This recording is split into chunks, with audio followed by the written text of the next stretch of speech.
little spot. I know.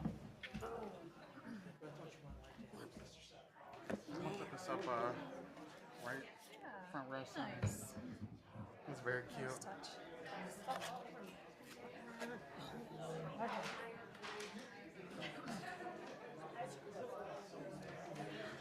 Yay, get one.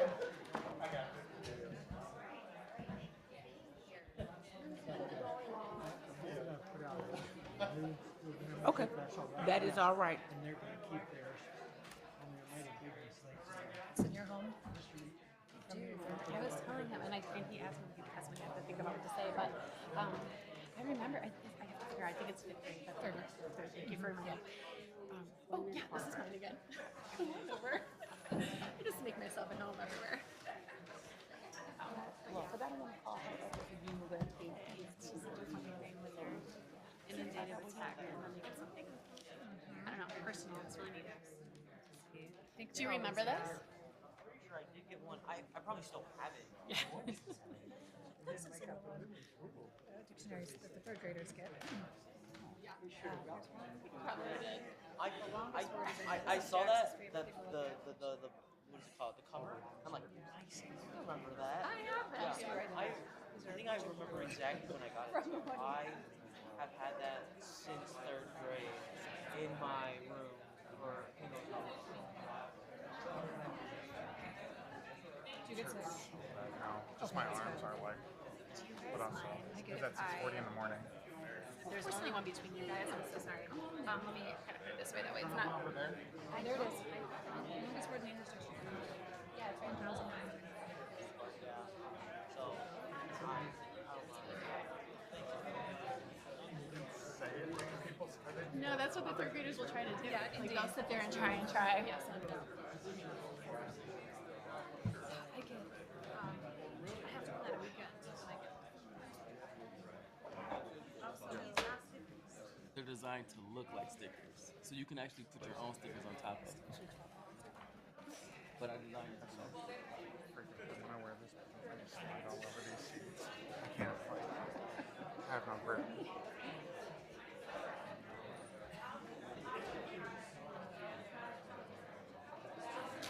Yeah.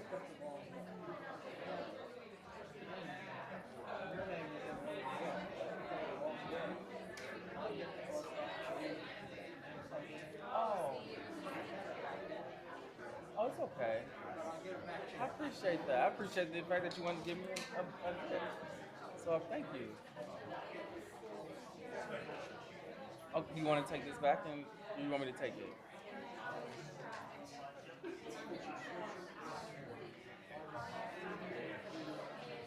Okay. Okay, if you give it to Julie, because she's the one who usually has to respond to us, I'll make sure. Yeah. Yep. That is perfectly fine. Thank you so much.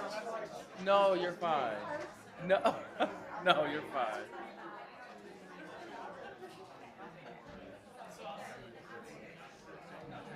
All things into account. I feel like I'm like I don't know. Maybe this might get me.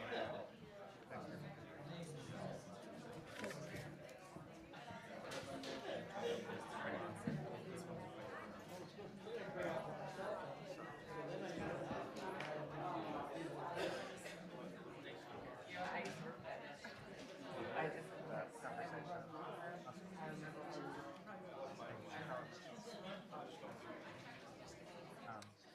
Let's do this.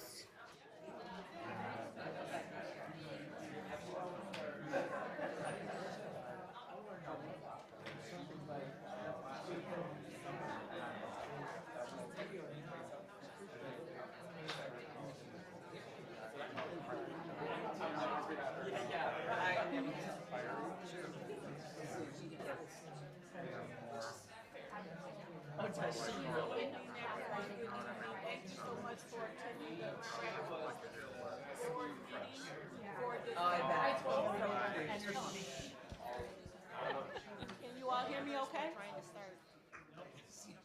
Mr. Hendricks, we're trying to start. We're trying to start. Okay, I think we're getting some sound now. Wonderful. Thank you so much, sound person. Appreciate you. Thank you all for being here in attendance to the Grand Rapids Public School Board regular meeting for Monday, December 4, 2023. We welcome and appreciate your presence at this meeting. We respectfully request that you turn off your cell phones and refrain from clapping, cheering, and making audible comments. We invite you to make formal public comment during the designated times, either on an agenda item or non-agenda item, or both if you wish. Make sure you fill out a comment card, and you will get approximately 3 minutes to make your comment. And we will start with the roll. Mr. Eben? Here. Ms. Lewis here. Ms. Melton? Here. Mr. Rodriguez? Here. Mr. Ross is excused. Ms. Shadkey? Here. Ms. Wade? Ms. Davis? Here. President Williams? Present.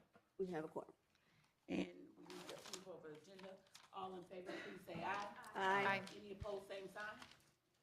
All righty, then we'll go on to our celebrations. Dr. Roby. Good evening, everyone. And so we are going to bring forward Mr. Matthew Beresford, as well as the Kiwanis Club Annual Dictionary Committee. And this goes specifically to our holistic scholar needs and ensuring equitable access and outcomes. We are always excited to see our Kiwanis. Good evening, Dr. Roby, President Williams, members of the board. This is one of my favorite annual celebrations to bring Peter and the Golden K Kiwanis up. And we have President Nels Hahn up here, and they've got an awesome project to talk about that comes around every year thanks to their generosity. Well, it's a pleasure to be here. And Madam President, it's nice to tell you that you're sitting in a special spot because as of this year's project, the 17th Annual Dictionary Project, we have crossed 25,000 dictionaries that have been presented to the Grand Rapids third graders. Wonderful. Thank you. And we did give 4 of your board members dictionaries. They're new board members to your board, and we appreciate this opportunity to service our community through the children of the Grand Rapids Public Schools. And if I may, I'm going to, before our president talks about Kiwanis, we have a principal who's sitting on your board who has experienced it live on the other end. Yeah. And she might give us a little experience of what she had. A shout out for sure. Yeah. I was principal and teacher in elementary schools for years in Grand Rapids. And one of my favorite memories is the third grade dictionary give, because you would think kids who have, books all over, we have beautiful libraries in Grand Rapids, and yet they get this dictionary that's theirs, and it's so exciting. And I remember so many kids just like hugging it, being like, this is mine. And smack in the middle, Trustee Shockey was reminding me there's the longest word in the English language, and that's one of their favorite things to do is to try to read that for weeks afterwards. But your timing in giving me this is perfect because my own third grader who got this years back loved it, and I know exactly where it is, and he leaves for college soon. So I'm going to send that off with him, and then I get my own. So thank you for the work you do. Thank you. Thank you, Mrs. President. Thank you, Ms. Melvin, for sharing that story. I think our president will tell you about Kiwanis a little bit. He has been up through the whole ranks of Kiwanis. He was actually a member of in Kiwanis, they have a governor for the District of Michigan, or the state of Michigan, and he was that governor at one point. And so he would like to say a few words about what Kiwanis does for the children of the Basically, world. Kiwanis is a service club. However, our main project is children. That's our main concern. Children of the world. We're here to help them. And that's what we do, and this project that we do with you enables us to fulfill that role, to model to our children what we should do. And going to the classrooms and seeing them when they get this book and the excitement that they have as third graders, that they're going to have their own book with their name in it, that they can keep for a long, long time, as long as they need it and want it. And that's what we want to do. Kids are our aim and our purpose. And that's what Kiwanis is all about. Nice. And I would be remiss if I didn't bring the scholar and staff gratitude into the conversation. So I'm going to share this lovely bag of gratitude from our schools to these gentlemen so they can take it back to Kiwanis. One of our teachers at North Park Montessori, Julie Neatling, said, every year my first, and she teaches a classroom of first, second, and third graders combined. So you might wonder, how does this work for just third graders getting this dictionary? But she's got a plan here. Every year my first and second graders watch the third grade classmates receive the dictionaries. This has become a small rite of passage for my oldest students. Because of this, the dictionaries are pretty special books in our classroom, right? And one fun activity that they do is they turn it into a competition of who can find a word the fastest, having the book closed, right? And the record right now in the classroom is 11 seconds to use the alphabetical system and find it.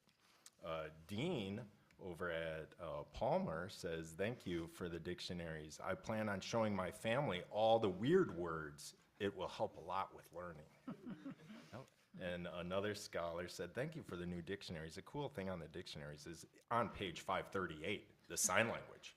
I like to spell my name with my hands. I appreciate the dictionaries, and thank you so much, Abby. So that's just a little bit of all the gratitude in this bag for them. Wonderful. Any questions? Thank you.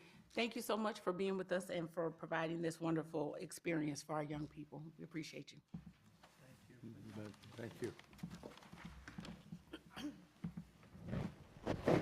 Next on our agenda, we have our scholar report. We will start with Mr. Calderon. I wanted to present kind of an idea that came from my own school, that being City. Our E-Club has presented a student-run composting program for our lunch, where we compost any material that is non-plastic or anything biodegradable, and students will take that and then they'll compost it to use on their flowers or gardens they have separately. And I think that'd be a really nice idea to introduce to any high school and have students run these local gardens they can share with their the rest of the students, or even just be able to take it home and like use at home. I think that'd be a really nice program to use because it supports the idea of using our food scraps that we may not always eat and reusing them for something that is more productive than just throwing them away and wasting them. I think it'd be a really cool program to bring to most high schools, and I would love to see us as the Board of Education to present it, especially with the new ideas we're bringing to lunches. I think it'd be a great kind of converger with it as well. Thank you. Thank you very much. Ms. Davis. Oh, my mic, sorry. Nothing too much, just that feedback from our last youth council meeting.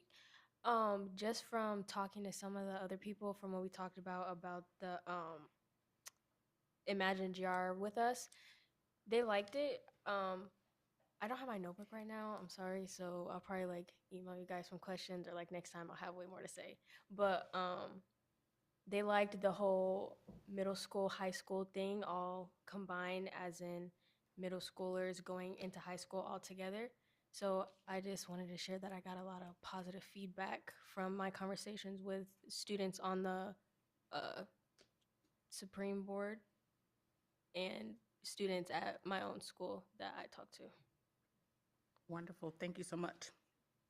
And we are at our first opportunity for public comment on board agenda items. And so we will have Ms. Downs-Lewis read us the instructions, and then we'll get started. If there is anyone present that is interested in giving public comment, we have 2 public comment sections on our agenda. The first public comment on the board agenda items, agendas are located on the comment card, and the second opportunity is for commenting on non-agenda items. If there is a matter that you would like to speak on, you will need to fill out the public comment card located on the tables at the entry points. Please submit your card in the bin by the card. Our board assistant will collect them for submission. Individuals will be invited one at a time to the speaker's table to address the board during the designated public comment time. Public comment is limited to 3 minutes per person. You will need to state your full name before providing your comment. We will then start the timer.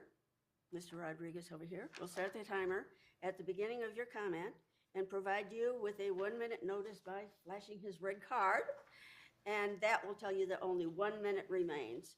You will need to complete your comment time upon being notified that 3 minutes have passed. Board members do not respond to public comment. Concerns will be brought to the attention of the appropriate staff. We value your input and thank you for sharing. Thank you. We'll start with Ms. Neiman from GREA, and we'll have Ms. Worth on deck. Good evening, Madam Superintendent, President, members of the board. I'm Jane Neiman. I'm the Vice President of the GREA. I wanted to speak to you as I looked at the agenda this evening. On the purchasing agenda, there is an item for subcontracting social work services. It has come to my attention that we had a letter of agreement with the district for this purpose in 2022-2023, but that LOA has now expired, and I would respectfully request that we direct HR to confer with us on extending that agreement, as that is part of our bargaining agreement and is an unfair labor practice to violate it. Also, we would still like to come to the table, and I believe we are fortunately discussing contracting with someone for medical leave and disability. So I want to say thank you for, on behalf of GREA, to come to the table with us for that discussion.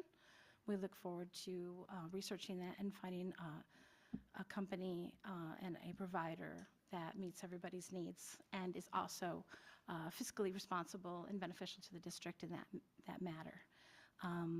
But we would like to request that the bargaining contract be respected and that the executive board is here to talk with you if changes need to be made temporarily in our time of need. I would also like to remind you that as part of that Reimagine GRPS plan, that if we want to change the face of the district, part of that is valuing financially the people who work here. And when they are receiving livable wages and competitive wages, they will work for GRPS. In these times of inflation, money is definitely a deciding factor. I know a lot of people who are looking for other jobs, not only in education, but in other areas because of the inflation and housing. So I just want to once again say, please come to the table with us. We are happy to put forth ideas that may help in this situation and prevent us from losing more of our valued educators and support staff. Thank you. Thank you.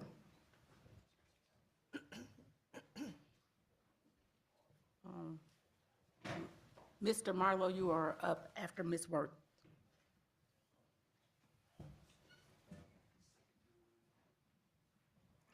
I have 2 cards for you. You just want one? Okay. No problem.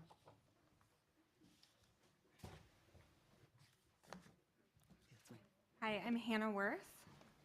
Today, I'm sharing some of my personal concerns and advocacy for my community, especially for my son Charlie and his schoolmates. He's currently in kindergarten at Palmer Elementary. It's one of 3 Northeast neighborhood elementary schools proposed for closure. I recognize the need to consolidate school buildings and programs, and I do truly appreciate the creative vision outlined within the current proposal. Shuttering buildings is never easy, and every community wants to see their schools reinvested in rather than closed. At the risk of saying, but we're special, I still have to advocate for Palmer to remain open, as it is the only elementary school in the Northeast quadrant with ESL programming.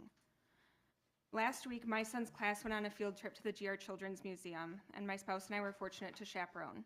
One of the students in our diverse group of children was my son's friend Mohammed, a recently arrived refugee from Afghanistan who's learning English at Palmer. I worry about how the proposal outlined in the Reimagine plan will affect Mohammed and other young scholars like him. Palmer is the only elementary school in the Northeast Quadrant with ESL programming, and it's proposed for closure.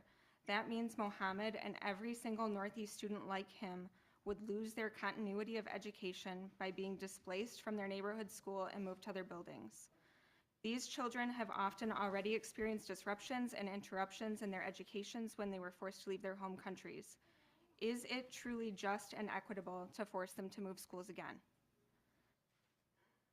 I'm a former GRPS ESL teacher, and I think back with special fondness for my first classroom where I taught newly arrived immigrants and refugees in the newcomers program.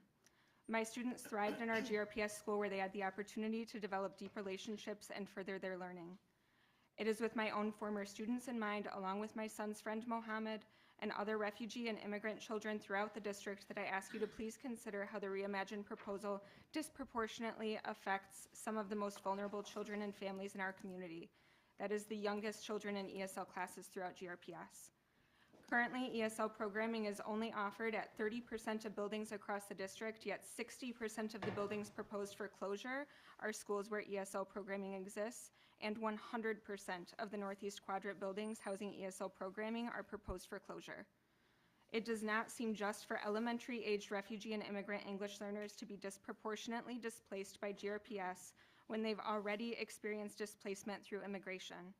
I ask you to please reimagine GRPS in a way that provides stability for every elementary-aged English learner like Mohammed in the Northeast Quadrant by keeping Palmer Elementary open. Thank you. Thank you.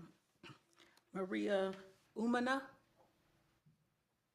if you could come right down the front, the center, that would be awesome. And then Kara Shora, you would be Shower, you will be next.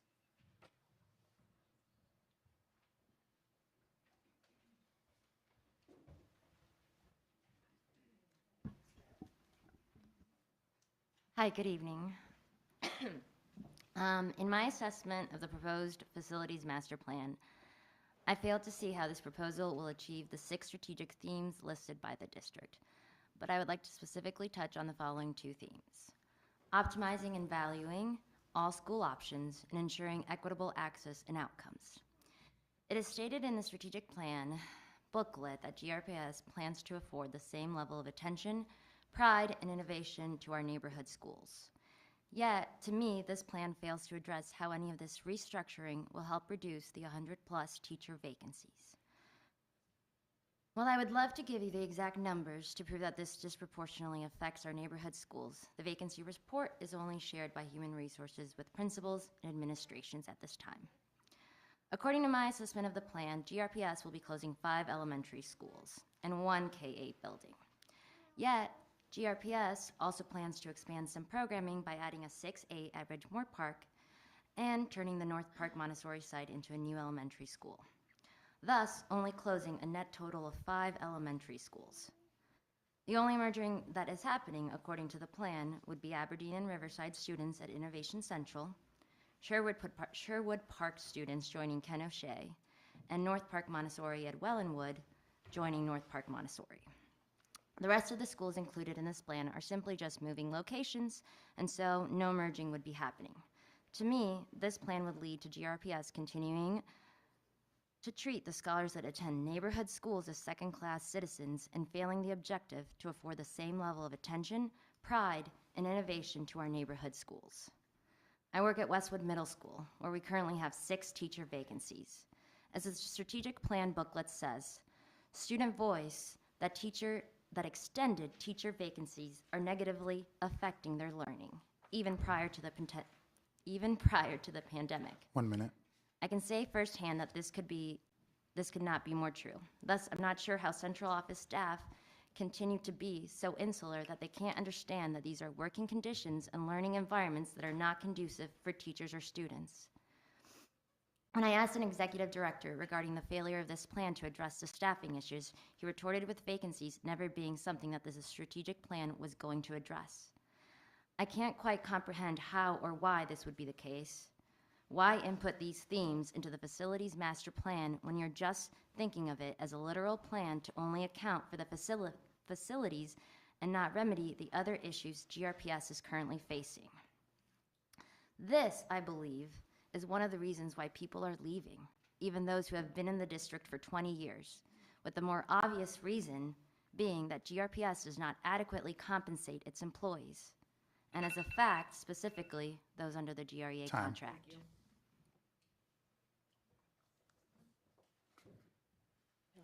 And Kara, you can come on down, and then we have Sarah Sack-Smith on deck.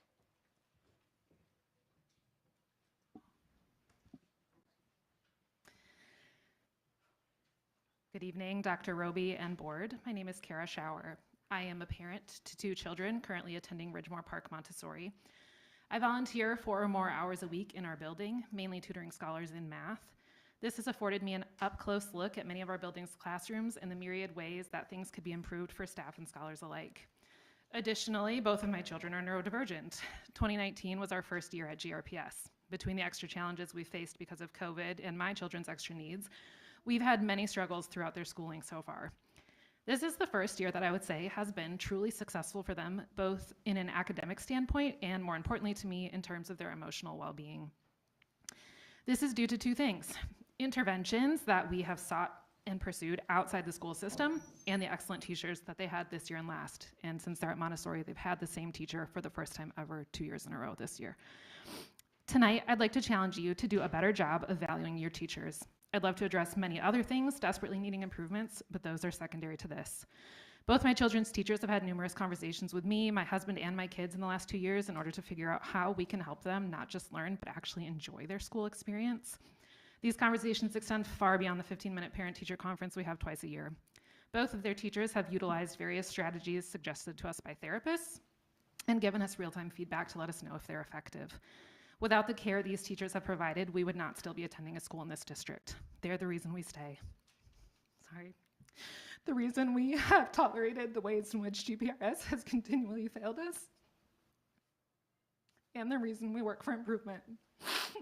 Sorry. There's a lot of conversation about change with our new Reimagine plan. So I will ask you to imagine with me, what if you paid our teachers well above a livable wage? What if you asked our teachers how many hours they actually work in a week and why? What if you identified gaps in support and filled them meaningfully? What if you developed a culture that encouraged teachers to have boundaries with their time and energy so that they could be a positive example for our scholars who will likely one day join the American workforce? What if you prioritize the well-being of these people spending their days with our children, those who are doing the hard work of educating and caring for our scholars day in and out? What if you show our other district staff, our families, and our scholars that their teachers matter, and in turn that scholars matter? Show the scholars and teachers that they deserve to work in an environment that encourages regular feedback of all kinds without fear of retaliation or gaslighting when the feedback requires change from you, the district. Positive change starts here with you and me, with the way we view and treat our teachers. Without them, there's no point in updating our buildings to be more safe and secure. Thank you. And so on.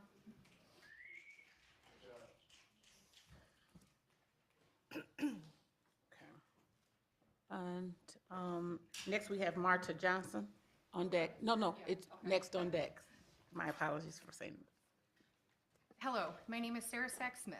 I am the PTA president at CA Frost Elementary and proud GRPS parent. I've spoke many times at board meetings, all related to transportation, safety, and mental health needs. I am deeply disturbed by the recent treatment of CA Frost parent advocate Seth Moore that failed to meet the district standards for interactions with GRPS families. The Moore family is a valued part of our Frost community and GRPS. What steps are Dr. Roby and the board taking to ensure that GRPS engage in respectful and courteous dialogue that GRPS families can and should expect from us? This is not my first attempt to be heard or listened to. I spoke on issues directly affecting our most vulnerable populations on more than one occasion. I have been voicing my concerns since February of 23. I've had zero intention to become involved in public speaking with the school board. I've tried to advocate. I have tried to advocate for children that are not my own. I am representing many families when I choose to speak. From what I am learning, these issues have been ignored for many years. Why is this acceptable, and how is this considered the norm?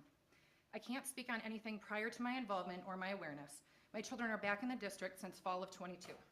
Prior to that, they had been home with the GRPS virtual program at Harrison Park and homeschooling due to my high-risk pregnancy during the pandemic. My children did not participate in hybrid. Both of my parents are retired teachers, so we had plenty of support. My mom is retired from GRPS. I was on medical approval with Franklin with regards to enrollment status of my children. My children are 4th grade, 1st grade, and almost 2 years old. Please do not push for more virtual learning for our elementary ages. I spoke and made public comments at board meetings in February, May, June, September, and November. I have expressed concerns via email to Mr. Johnson since March. I have called Dean on behalf of McKinney-Vento families and on my own family plenty last year. I literally brought a family being directly impacted by busing to speak at one of our board meetings in May. These issues cannot continue to be ignored. I said in September that I've exhausted my resources, and I've meant that to the full extent. If I am a parent, elected PTA member, and educated former MSW, and I'm not being heard or listened to, how do you expect me to believe that parents and families are being advocated when that does not appear to be true? I have recordings on my phone from within the last 30 days from a mother in distress who was told by Dean at 7 a.m. that there was no driver or bus to get her child to school. Her call of distress last month is unacceptable. Her call of distress last year are what pushed me to speak up to the board and why I continue to speak up. This was after she had called Dean and asked where her bus was last month, not last year. She does not drive. They rely on this basic right. I'm hoping these passes act as intended. I'm curious as to how often this is said to others and how many truancy letters are sent out stemming from this. I am hopeful and remain encouraged with the future of GRPS through reimagining it with the views of the community and our current families. Thank you. Thank you. Ms. Johnson, and then Anthony Osha, you're on deck. Good morning. My name is Marta. I have 2 kids at GRPS Montessori. I've come and spoken many times, and I'm speaking today because there are a few things on the agenda I wanted to uplift and connect to a call for reimagining GRPS executive leadership. One is the purchase proposal for virtual social work services. I reached out to many families, one which will be speaking after me, on how outsourcing to virtual providers is working for special ed families. And resoundingly, I'm hearing that it's really bad. So I would echo the GRPS GREA executive and urging you to not continue to promote or pursue virtual social work services, and instead look at the underlying opportunity / challenge of paying people more in our district. I think, even before the pandemic, our teachers are the lowest paid in the region.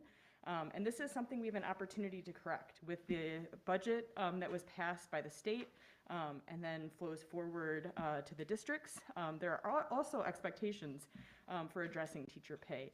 And I, as a parent, echo also Kara's sentiments that the teachers are what drives this district, in addition to students and support staff. And we really need to make sure that all of our people are paid adequately. And so I urge you to not support and to vote against that proposal for virtual social work service. Transportation report will also be shared, and I have seen continued concerns. My own daughter, her field trip was abandoned at the farm that they were visiting. It was a kindergarten class, so there were about half of them that had to stay behind and half of them that were able to be taken back to the, so I remain concerned. Oh, there's 1 minute. But I also want to finalize by saying, I think sometimes us parents that speak up a lot are seen as the enemy, but I want you to know that we're actually builders. I don't know if you saw the GRPS bike bus that I've been organizing. I'm helping other people organize them. I'm trying to build things, and I continually hit blocks, and I would love to see this district change the executive leadership that's responding to parents trying to build with the district and trying to reimagine with the district. And so I urge you to continue to push for the right skill sets, the right decision-making structure, and the right processes that can meet us so that we can help make this district to be this reimagined best. Thank you so much for your time. Thank you.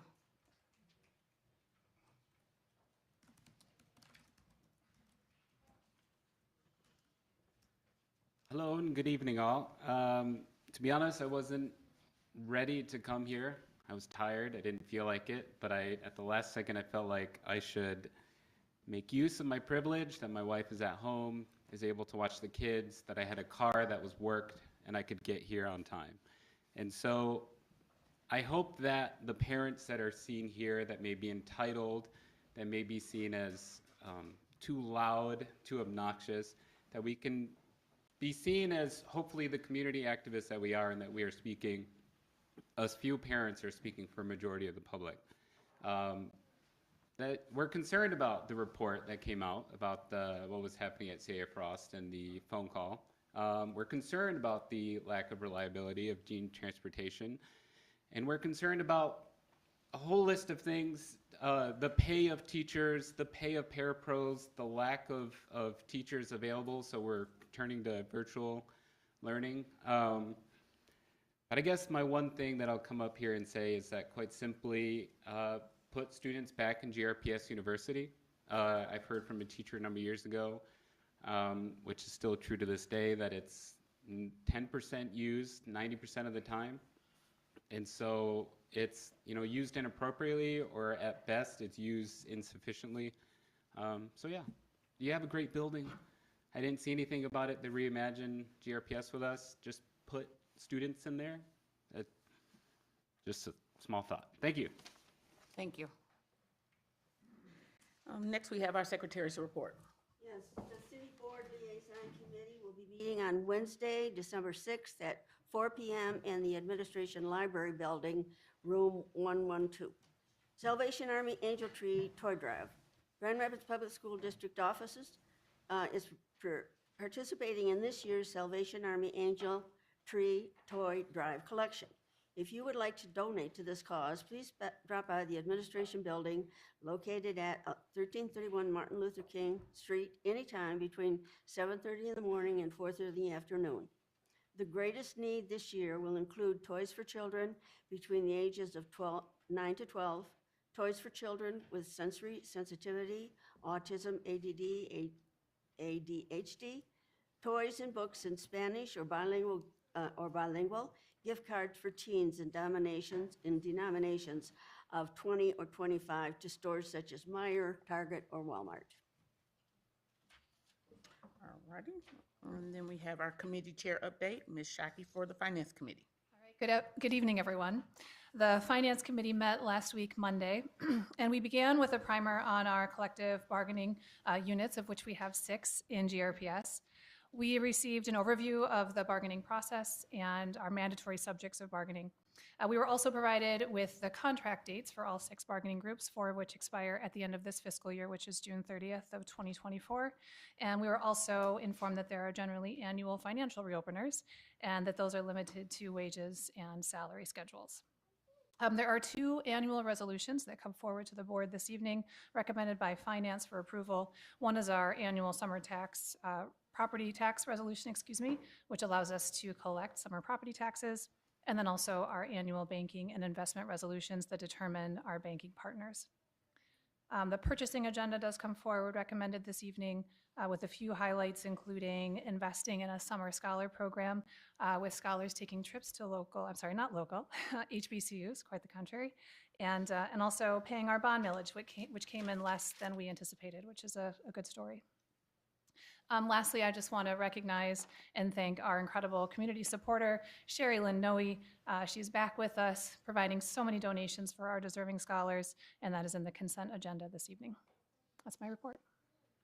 Thank you. Next, we have our superintendent's report. Good evening, everyone. And so we have a couple of different updates specifically around our construction projects.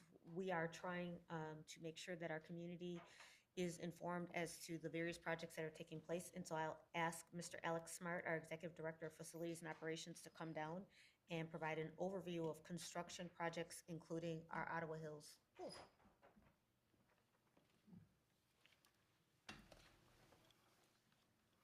Good evening, Dr. Roby, President Williams, trustees, how are you? Evening. So we've had some. Is it down? Oh, okay. While Julie gets the presentation up, I guess I'll just give some overall information. Our team has been working pretty hard on a number of projects.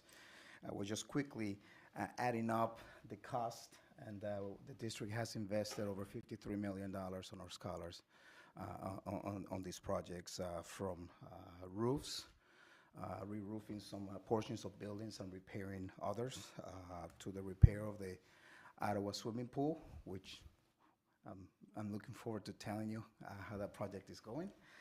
To obviously the largest project that we have been working on, which is the Innovation Center on G.R. Montessori HVAC renovation project. The Union Auditorium lights updates, upgrades, and HVAC projects at Kent Hills, Wellerwood, and Congress. So I see the presentation is up here now.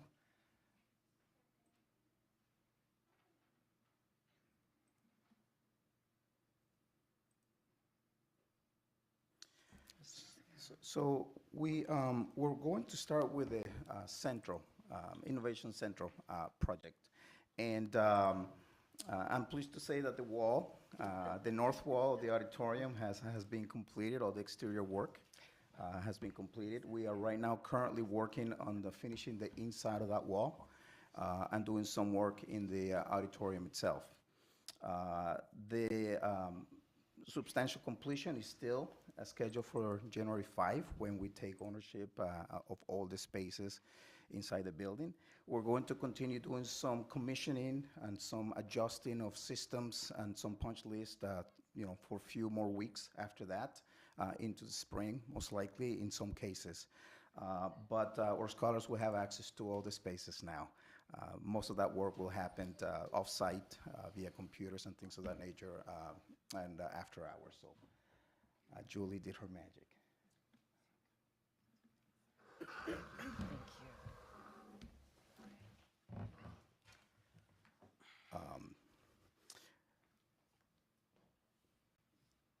So one of the things that I'm pretty excited about sharing with you is we've been working with Consumers Energy on this project, and we were able to receive a $201,000, almost $202,000 energy rebate for the work that we did with the HVAC and lighting.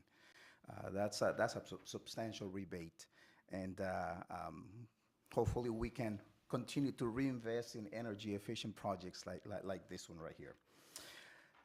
G.R. Montessori, it's again substantially completed. We're doing commissioning at this point, which is adjusting all the systems, and we're expected to be done with that by the middle of this month, December 23rd.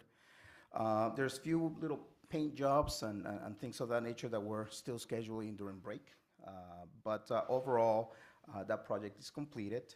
We were able to do some extra work, and we're excited about that. We were able to replace some exterior stairs that were falling apart, and added some sidewalks for dropping off and picking up of our scholars.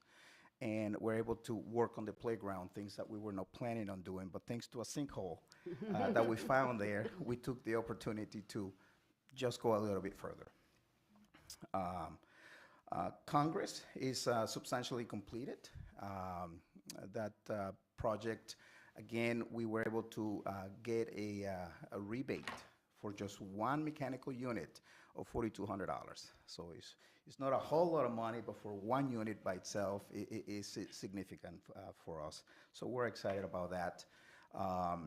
We were able to also add a little work, which is one of the parking lots that was pretty much falling apart. So we were able to replace and resurface the smaller parking lot. We still have the larger one to do, and we're looking forward to doing that project in the coming months, coming years. Kent Hills Elementary project is under warranty already. All the mechanical, electrical systems are functioning. The remaining work, if you look at the lower left corner, that's the cooling system that we're waiting for the enclosure to arrive. The delivery time has changed a few times, so I don't want to tell you when they're saying because it may change again, but we're expecting it sometime middle of this month. And we will be doing the commissioning and the installation of the cooling system in the spring. We're waiting for temperatures to be a little bit warmer so that way we can test it and make sure that it's working okay. Wellerwood Early Childhood Center, that project has been completed. It's also under 1-year warranty right now. We replaced all the mechanical units in each room, and we also took the opportunity to replace the casework. If you look at the photos, the casework that is by the windows, all those are custom built specifically for the Montessori program. Now, we have a number of roofs that I mentioned before. We were able to repair Jefferson and East Leonard, but we were also able to replace portions of other buildings, Kent Hills, North Park, G.R. Ford, Franklin Campus, Campus Elementary, 4-H, the administration building, and Ken O'Shea. These projects are substantially completed. We are working on 2 sites, which is Ken O'Shea and North Park, with some punch list items and some added work that we ended up adding to the project to the roof area that the contractor is pretty much wrapping up now. Kensington demolition. We were hoping to have this down right now, but we have run into some delays with Consumers Energy. Consumers Energy, we contacted them back in September. And as of today, they have not been able to secure the permits from the city to do the excavation work for them to decommission or disconnect the electrical service. Their design team was also working on this. So we're right now waiting for them. We have been working with some representatives to be able to try to get some traction on this and get them to be there to disconnect the power. Once the power is disconnected, then the building will come down. We are still hopeful that the building will be down by the end of this month. With Kensington, if you go back, that's a current picture, and so you can't get onto the site right now with the fence up? That is correct. We have a simple construction fence around the property right now, and that's pretty much trying to discourage any access to the building at this point. Before you move on, is it okay if I ask a question about that? You want to wait? What? So, can you go back? I know we had this already scheduled too, but it's being delayed. Is there a daily associated cost with this still being online that is costing the district? Actually, no. Other than the electrical service that has not been removed, that will be some cost. The electrical service, all the other services have been discontinued. Union High School auditorium lighting, we were able to replace existing lights in the auditorium, and if you can kind of squint your eyes and see a little bit, you see some dark circles on the ceiling, and those are the locations of the old lights that we had there, and we were able to replace them with far fewer lights, as you can see. We still actually exceeded a little bit the lighting intensity in the building by using just LED lights. And this project is giving us a rebate incentive of almost $15,000 by just replacing the lights. So we are right now operational. In fact, I believe we have a meeting scheduled there for this Thursday. There are a couple of control panels that are delayed, but they're not stopping us from using the system as it is. And the last project, the Ottawa Pool. I am pleased to say that the picture on your left that has that beautiful blue water was taken this morning. The phase 1 of this project, which was the drainage issue, pretty much in essence is completed. If you look right here, I tried to show right that little square and this other little square. Those are the new drains that we installed on the side of the pool.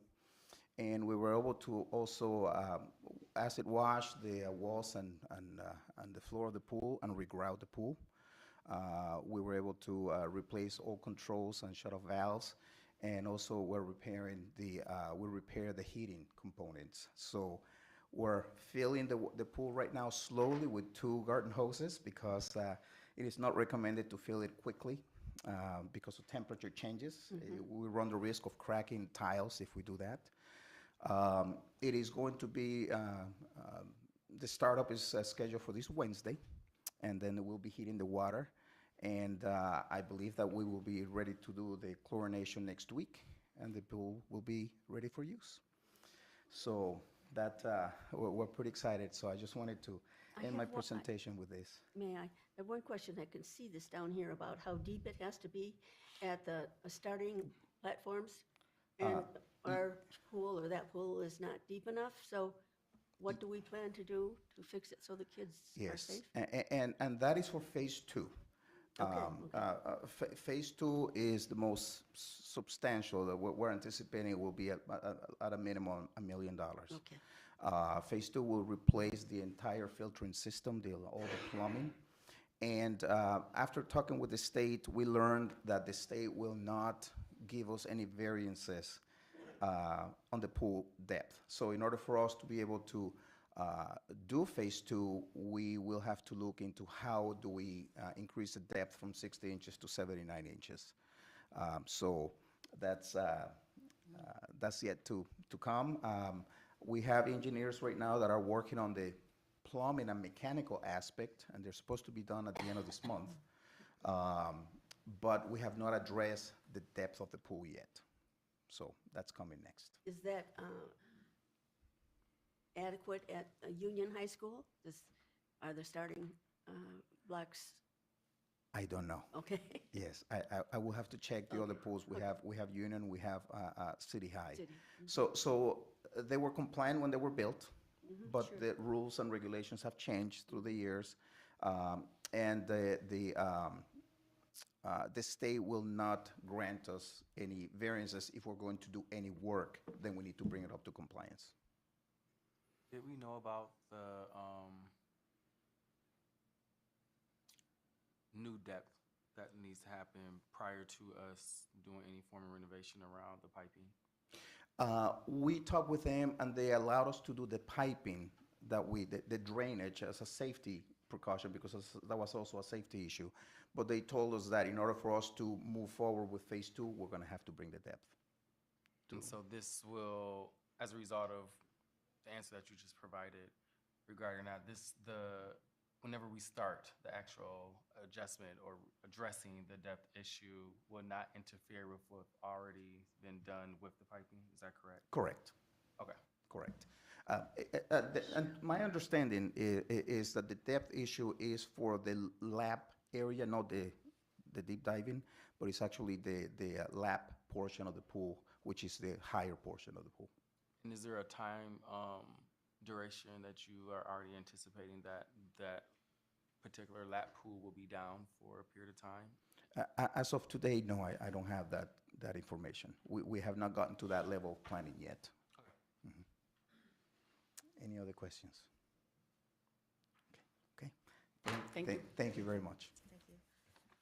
Next, we'll have our Reimagine GRPS with Us update, and this goes specifically to meeting our scholars' holistic needs, as well as creating a culture of collaboration and stewardship and trust. And Mr. Hendricks, as well as Mr. Steyer, will come forward to provide an update as to what has taken place over the last couple of weeks.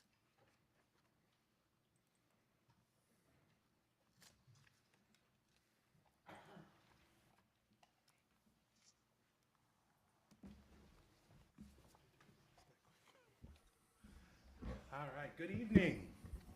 So lots of work has been underway. Hard to believe it's already been 3 weeks since we initially rolled out the facilities recommendations. And as you all have charged us with, we have been hard at work at getting that community engagement going.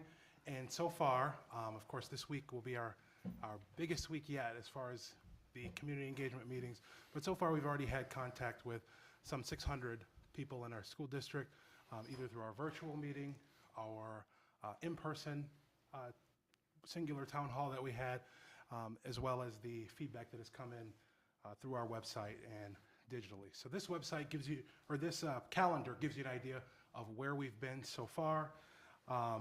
Staff meetings happened on November 14th and 15th, all staff, along with meetings at the 2 schools recommended for closures next fall, that's Stocking and East Leonard. We had our Scholar Advisory Council discussion on November 15th, the public hearing on November 20th, and our feedback session started last week with that virtual forum online where we had more than 200, or actually more than 300 participants, and our first in-person feedback session there at City High Middle. So far, these engagements have touched, as we said, some 600 people. We have several more opportunities for feedback coming this week. Those are on the calendar there, starting tonight with our Board of Education meeting where we're hearing from the public during public comment. Tomorrow, we have our 6:30 p.m. Southeast Side meeting. On Wednesday, we'll have a virtual forum in the afternoon at 12:30 and 6:30 in the evening on the Southwest side. And on Thursday, we'll have a 1:30 in-person afternoon forum here at Franklin campus, and then we'll have one on the Northwest side before taking Friday off. We want to go a little bit through some of the feedback that we have been hearing. Of course, you all will get and the public ultimately will have a comprehensive summary. You all have access to the raw data, the notes from our meetings, all of the emails that have come in, so you can actually see every word if you want to. But we wanted to summarize some of this for the benefit of the public and for you here tonight. The recurring things that folks have said that they liked, the mirroring concept, the idea of having offerings that we make available on the north side of town, also available on the south side of town. We know that this plan doesn't offer an exact mirroring, but it moves us in that direction, and people seem to be receiving that well. Bringing that north side Montessori programs together. We've heard certainly questions about how this will look and what it will mean, but generally the feedback on that has been positive of getting Montessori their own space, their own identity, and a space that they're going to have an opportunity to build. Expanding the Southeast Side Montessori program, the only kind of negative feedback on that is that they'd like to see us take it further. We're talking about through 8th grade, they're saying why not through 12th grade, and we're saying hopefully in the future.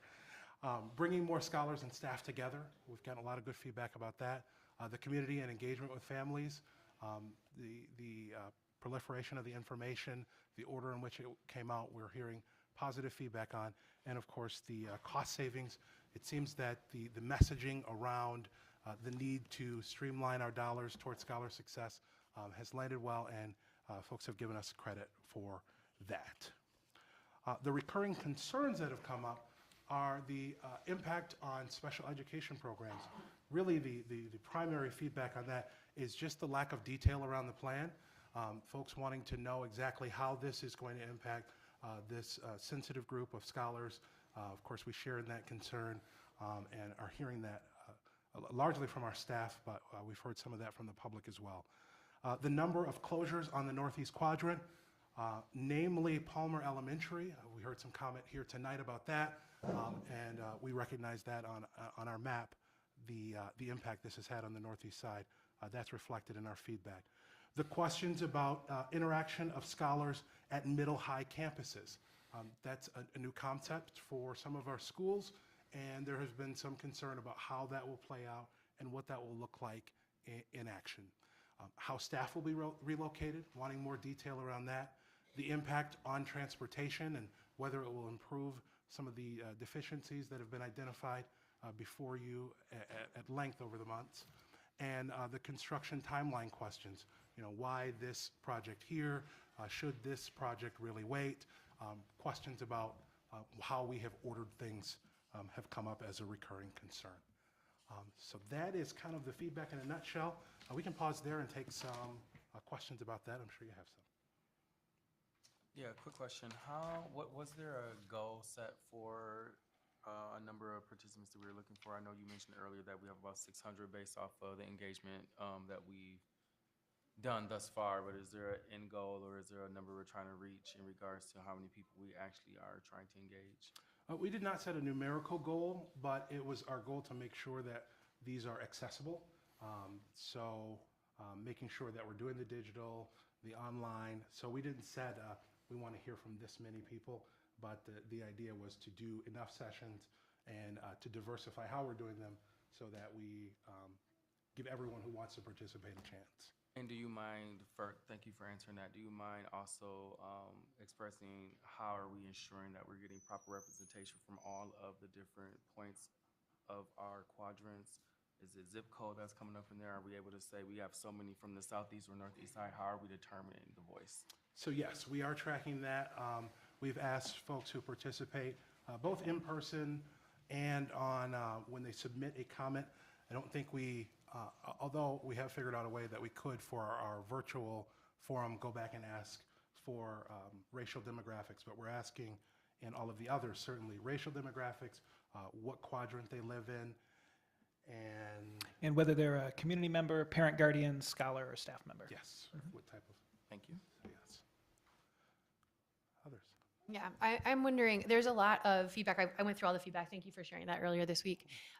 There's a lot of questions around like, how will the district do X, Y, Z? What I'm wondering is when we say reimagine with us, is there room this week when we do engagements to ask people what they'd like to see? So rather than us being sort of the answerers of questions, it would be, what would you like to see? When parents are worried about their students moving from one building to another, or language learners, that'd be the time for us to reimagine with them and to say, what would you like to see? So is there room for that in these coming up engagements that we have? So absolutely, and we've been getting a lot of that. We heard some of that here tonight, and certainly in the feedback questionnaire online, the question is, what do you like about this plan? What do you need to help with transition? That's it, yeah. What do you need to, what are your concerns about the plan? So our folks have been pretty out front with that, but yeah, I think that's a great idea to Yeah, ask I just that love for them to question. be asked rather than having to Yeah, say, yes. you know what I mean? So let's ask. And then the other piece is, so there's a lot of information about what people are nervous about and what they're hoping for. Is there going to be some sort of a response that we can hear prior to, like, I don't know what the process is, maybe that's asking all of you. What's the process in terms of acknowledging the worries that we're hearing from the community before we go to vote on this? Are you asking if we're responding to? Yeah, what's our is there going to be some sort of a plan to respond to what we hear from the community prior to us voting? So everyone who has submitted a question has received an answer. Whether they asked it online, we either answered it verbally or we sent a response via email. So we're doing that individually. We're trying to capture kind of those mutual community questions in frequently asked questions online. I'm not sure if that's exactly what you reflect it. I think also to add on to that, so next week at the work session on on December 11th, when we go through some of the concerns, we'll also look at some of our responses to those concerns and what tweaks we need to make at that point. Okay. Yeah. And one of the questions that we're getting a lot is, why these buildings? How did these 10 buildings get drawn out of a hat? And of course, that answer is no. And so that's the next part of our conversation here to talk about how we're working to communicate the why behind the decisions around our facilities. Yeah, thank you, Leon. We'll continue. First off, I just want to show you this map on the screen. I know it's kind of small to see in front of you right now, but you should have a printout, board members. It's also on our website. This was a request from board members last month to have a map that shows our current layout of schools as well as what the layout would be if this recommendation was approved. So we worked with our design team to create this. It's posted on the GRPS Reimagine page so that you can look at that and see the impact it would have throughout the district on a map. So as Leon said, I want to take some time to go through some of the data on all 10 buildings recommended for closure. And I'll start in the northeast quadrant.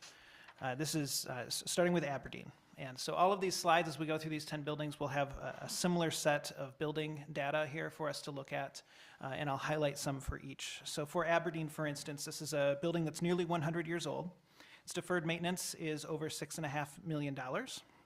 It's one of the most expensive buildings for us to maintain on this list due to its size. It came in near the bottom of our facility condition assessment ranking in 2022.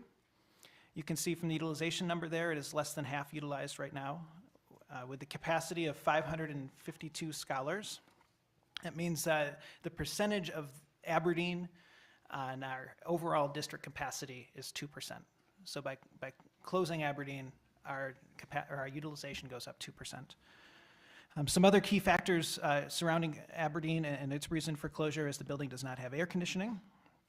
And there are also nearby GRPS options in better condition. So in Aberdeen's instance, we're talking about North Park, which would be a renovated building when it opens at the time Aberdeen closes, and then also Kent Hills, which has gone through recent renovations.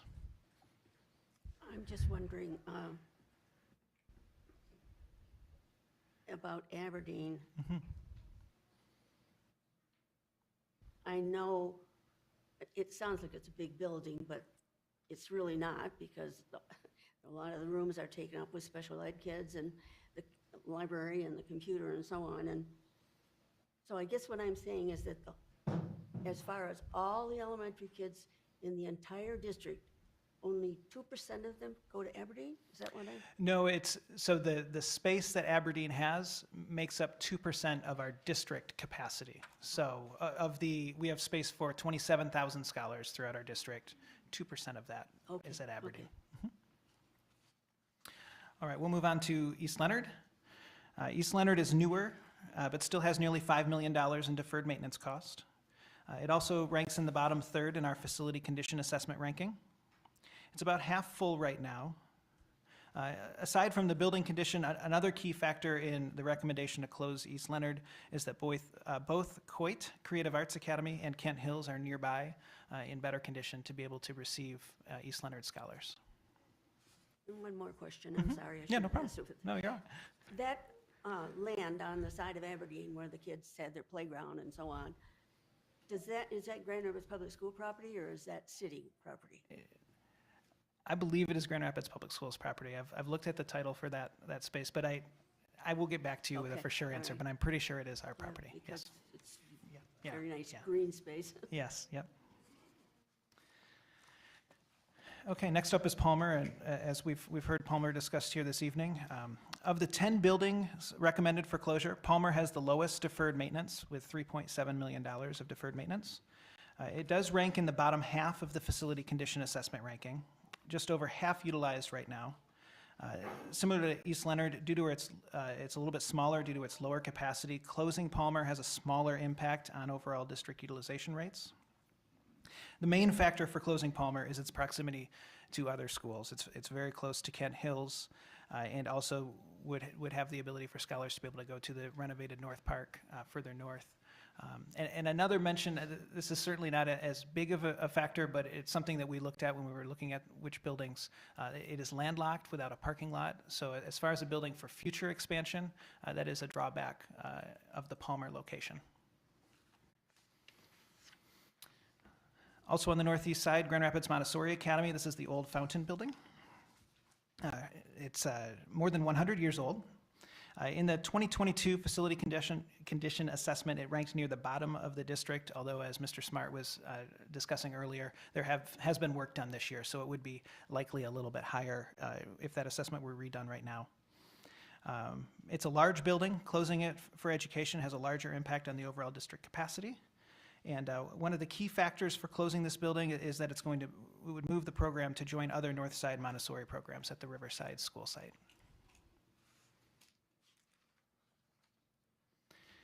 And then the last northeast school closure, North Park Early Childhood Center, the Wellerwood building. This is of the schools recommended for closure. This is the building that ranked highest in the facility condition assessment ranking. It is number 5 in that report. The main issue with this site is the size of the building. It's a small building.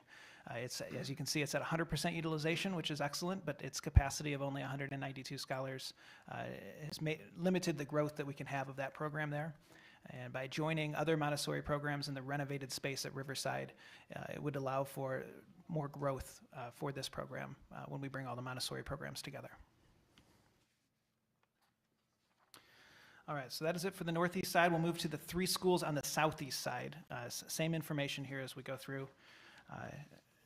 Starting with Brookside, you can see the deferred maintenance cost here are $7 million, nearly $7 million at Brookside. key factor, though, for Brookside is really the fact that in our recommendations, the Elger Middle School site ends up being vacated when those scholars move to Ottawa Hills.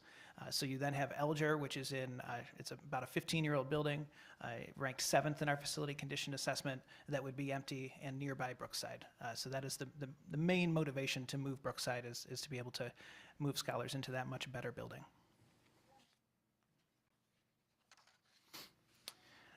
Here are the numbers for Sherwood Park on the southeast side. When we look at these numbers, I really want to just kind of say that it's a conversation about Sherwood Park and Ken O'Shea together. Between those two facilities, which are about a mile apart on the southeast side, we have about 250 scholars in those two buildings combined. The buildings have capacity between the two of them for about 1,200 scholars. So we have far more space between those two buildings than we do scholars attending them. So it was really a conversation of Sherwood Park or Ken O'Shea. And because of Ken O'Shea's site along Plaster Creek and the potential that allows us to do with an environmental science academy, that site was desired over the Sherwood Park location. Sherwood Park, you can see the deferred maintenance, over $9 million. It is a larger building. It has a capacity for 552 scholars. And because of the size of that building, the routine maintenance costs are about $250,000 a year. All right, finally on the southeast side, the Jefferson Building, which is the current home of Southeast Career Pathways. We know that Southeast Career Pathways in these recommendations would move to a renovated space at the Sigsbee site. Jefferson is large, underutilized, and ranks in the bottom third of the facility condition assessment. It does not have air conditioning. Sigsbee has air conditioning and would also receive significant renovation before the program moves. All right, two more schools, the northwest quadrant. We'll start with Stocking.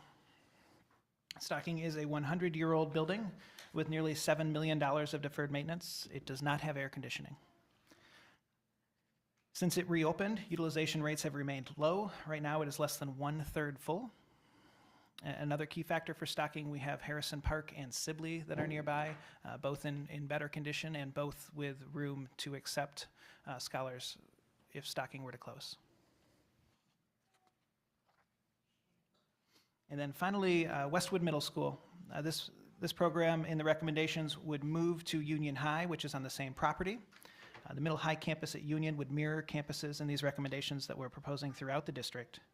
Some key facts I really want to highlight with Westwood. It has nearly $13 million in deferred maintenance. That's by far the largest of any school that we are recommending to have close. Because of its size, it costs more than $350,000 a year to maintain. Utilization is very low. It's just below 20%. Closing Westwood alone, because of its 810 scholar capacity, that impacts district capacity by 3% just by closing that school. So that is the overview of those 10, just trying to add some clarity and some more data behind some of those decisions that have been recommended. And I will just leave this slide up here as we do any questions, a reminder of the full list of meetings for this week. We will have childcare and interpreters available at all of our in-person sessions. And that QR code on the right side there, we've been starting to put that on more of our information that we distribute. That takes you right to the online feedback form. So if you are unable to attend any of our forums, you can always fill out that form, and we've been capturing that data as well. Open up to any other questions.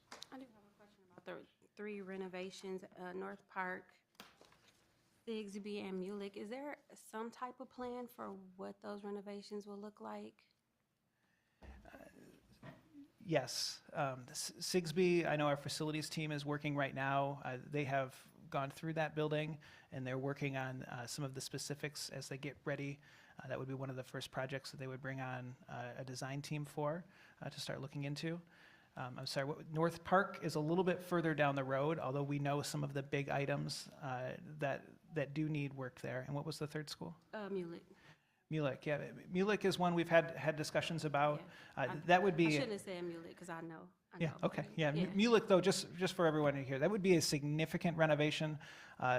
Likely in our discussions, a significant amount of that would include a new build attached to that building so that it is more accessible. I'm glad I did ask because a lot of people are asking why Mulek is not getting air until 2025 or if they're further out, but. Yeah, 2029, I think, Yeah. is when it's supposed to be done. And that's one of the questions that Mr. Hendricks brought up that we've continued to get. The order of projects, remember, we don't get all $305 million next year. It comes in 3 phases over the next decade or so, or 8 to 10 years. And so the projects that are happening first in our timeline are the ones that result in building closures. So that's why you see like the Ken O'Shea renovation happen. That allows Sherwood Park to close. It's why the Riverside site happens early on so that we can close some of those current Montessori sites. Mulek Park, campus, and Southwest Elementary, those are the biggest projects that are near the end of the timeline, and that is simply because they don't result in closures. So we get money in 2024, 2026-ish, and then 2028, I think, is the third time. So that last bucket of money is what we would use to do those major renovation projects that don't result in closures. Obviously, we're trying to realize the savings for the district. That's why the priority is to do the renovations that involve closures.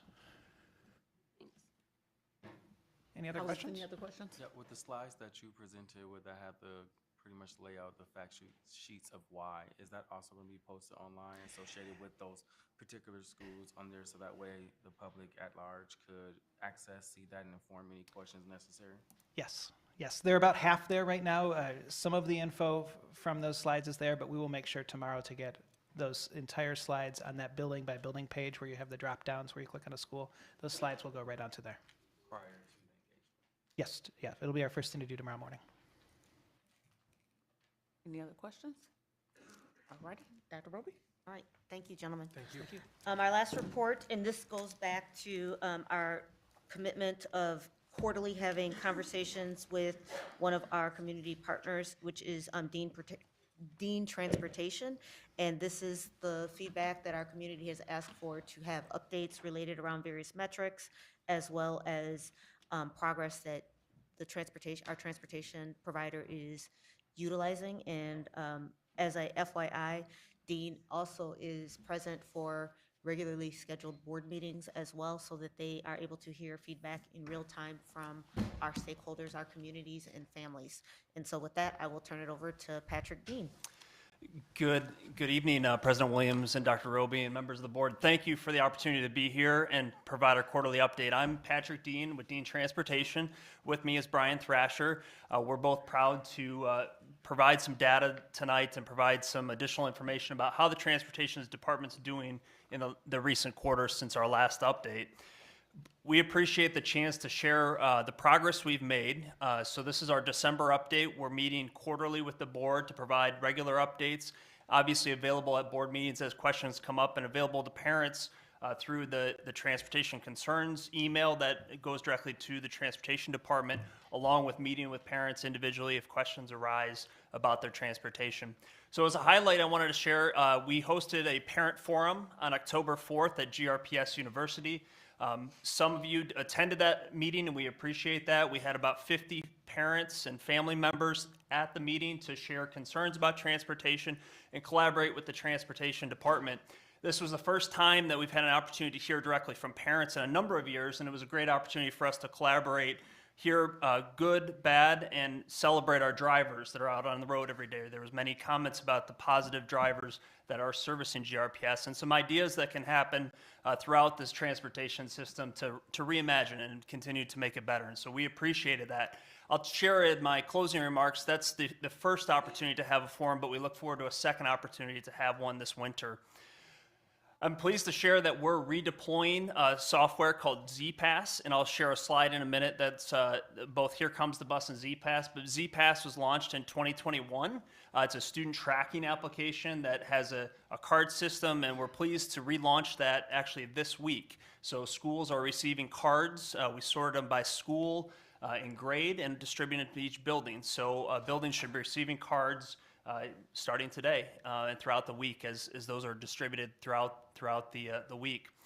I also wanted to share that we've increased Here Comes the Bus support. So one of the things parents shared with us was the reliability of the Here Comes the Bus app, which is an app on your phone that tracks your student's location of the bus. ZPass is the student. Here Comes the Bus is the bus location.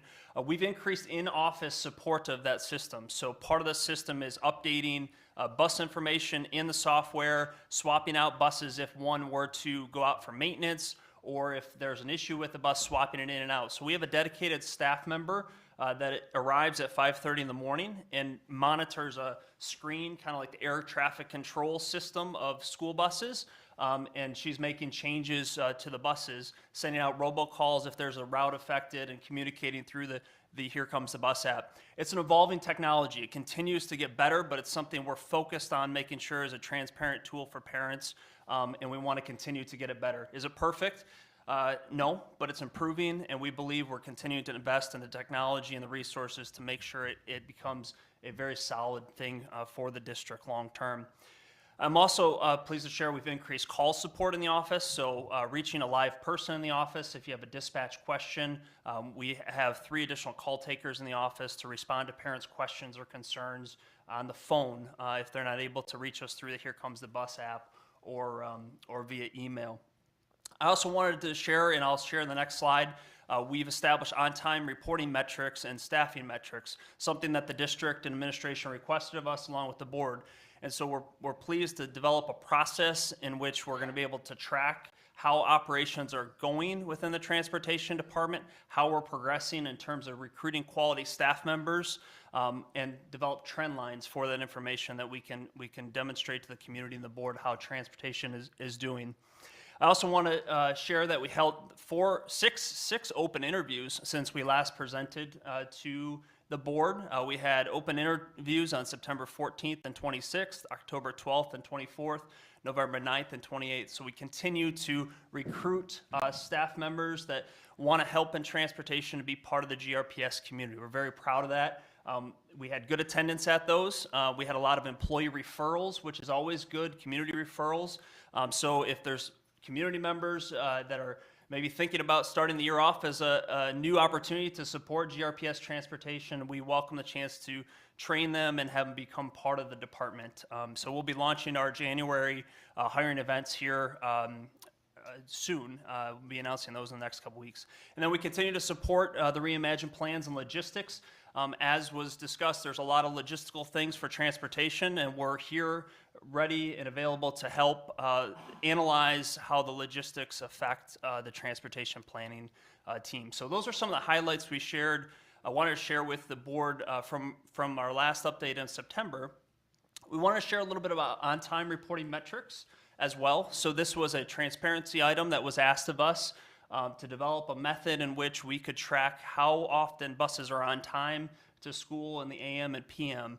And so we've utilized our telematics data to develop a system that tracks reporting on a monthly basis. For the month of October, which is our sample that's on the screen, transportation routes were 89.9% on time. That represents 5,637 individual bus routes that happen on a typical day. So we have many, many data points in the system. We also ranked with the administration, we worked to rank how, if we were late, what was the lateness. So we band it between 1 to 10 minutes, 11 to 20 minutes, and 21 plus minutes. This is raw data from timing. It doesn't take into account or take out variables that happen on the road. So for instance, one day there was an accident on 131, not school bus accident, just a regular morning commute accident.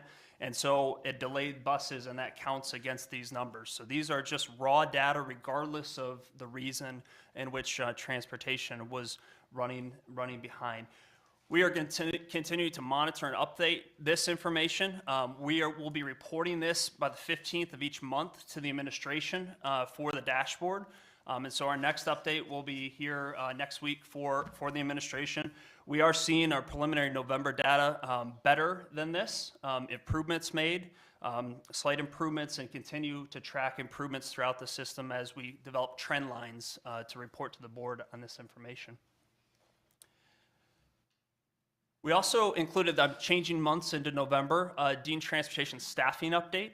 So we wanted to share where the Transportation Department staffing is at and how we continue to progress in that. In our staff, we have 97 routes that happen every day. We've actually gone up one route, so we'll be updating this for the next report. We're up to 98 runs this month, so we've increased routes by one. But 97 total runs in November went. We have 86 full-time drivers for those routes, and then 10 full-time substitutes. So 10 subs are full-time positions that report to the office every day. They're the utility player that can go wherever and cover whatever's needed within the transportation department, true kind of experts in our department.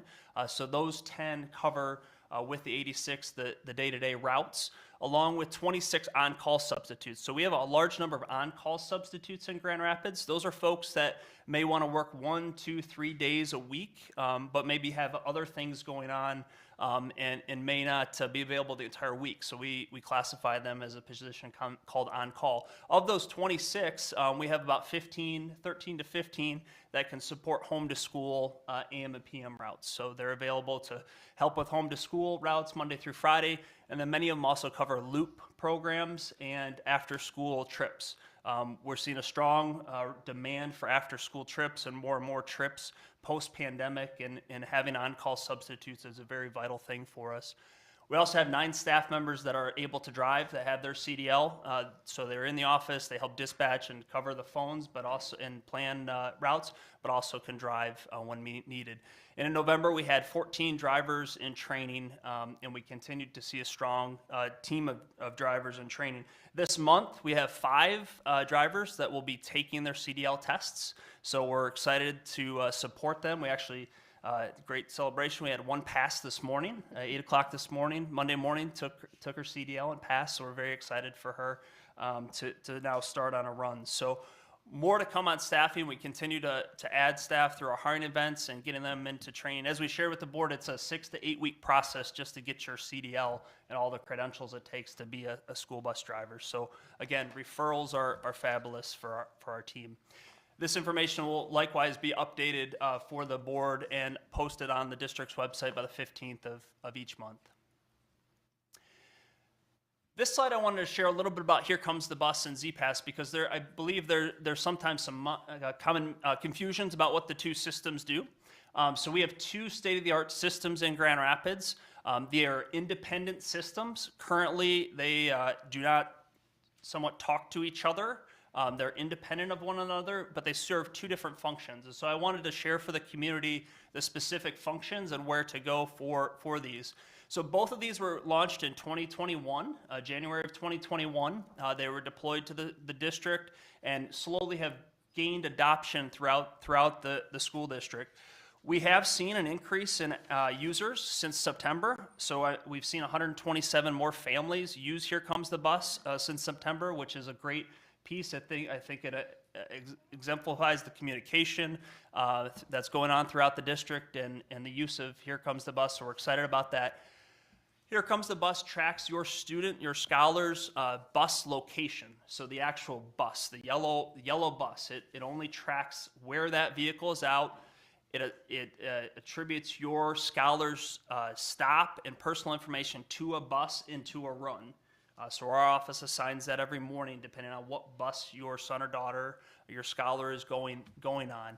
That tracks the vehicle location, so how far away it is from your stop, when it gets to school, and the GPS location.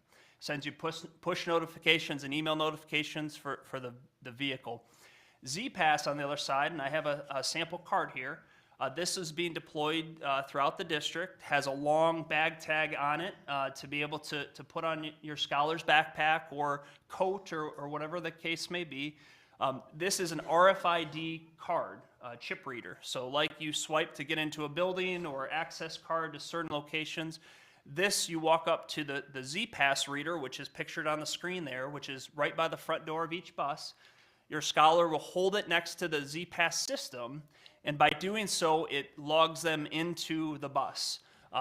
Parents will receive, or guardians will receive, a text message or email notification through the app about the date, the time, and the location of the swipe. So once they're swiped on the bus, you know that they're on the vehicle, and then when they go to get off the bus, they swipe the card off the bus to say, I'm now disembarking the vehicle, likewise sends you a text notification, email notification of where a scholar has exited the vehicle. This is an optional use program, so we encourage families to encourage their scholars to use it. I want to just mention it's not required to ride the bus. So there's often times where people ask, well, if I forget my pass, I can't ride the bus. This is a value kind of added solution for parents and families and scholars, but not necessarily, we're not going to turn a scholar away if they don't present a bus pass. They're going to get on the bus. So I encourage families to talk with your scholars and encourage them to use the pass on and off the bus. Our drivers will remind them if they see that a scholar is not swiping on and off the bus, but just I would note it takes about 1 second to just tap on the card reader. So again, I want to emphasize for the board and the community, 2 independent systems serving 2 different purposes. Our long-term vision is that they 2 talk, or there's technology developments that allow to further integrate the 2 to become kind of a cohesive app long-term. So we continue to work through solutions with the 2 vendors, 2 different vendors on this to improve that talking back and forth with the software. These independently are state-of-the-art systems in our industry and evolving rapidly. So I wanted to emphasize that and share a little bit about the 2. Again, we was launched in 2021. We're seeing growth and adoption, and we'll continue to communicate out the ZPass information this week and throughout the month of December. So finally, I wanted to share just what are we planning for in the months ahead. So obviously, I've mentioned this a couple times, but support of the redeployment of ZPass. We're also working on translation services for families. We have Spanish-speaking dispatchers in the office, but we're looking on additional translation services for call taking. We use some Google Translate and some things, but we're trying to improve upon different methods to be able to have translation services if families need to communicate verbally with our dispatch office. We're adding more van service for flexibility. You probably see some vans throughout the community that have Dean Transportation on them. We're using those as flexible vehicles for the logistics and things that don't necessarily fit into routes. We're also using them for a lot of McKinney-Vento student transportation needs. We have a number of vans on order. If you're in the supply chain world, these vans are very hard to come by, and we have them on order and are waiting for receipt any day. We're anticipating some in December, but they continue to get pushed back. So as soon as we receive them, they will be deployed and on the road to add additional van services throughout GRPS. We'll continue to report on the metrics by the 15th of each month.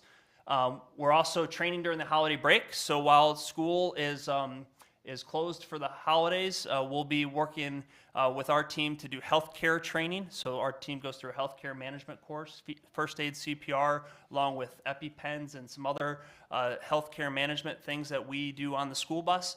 They'll also be going through Crisis Prevention Institute. Some may be going through it for the first time, and some may be going through it as a recertification. That's a behavior de-escalation training that our staff learn adapted to the school bus. Many schools use it in the classroom. We adapt to the school bus. We're also planning to host our February forum, second parent forum in February. So we encourage folks to look for the announcement of the date so we can get that out to all parents and scholars. We continue to support the Reimagine plans, and as I mentioned, finally we're working on hiring events and the start of the calendar year. Finally, I invite anybody that's interested to come to our transportation office.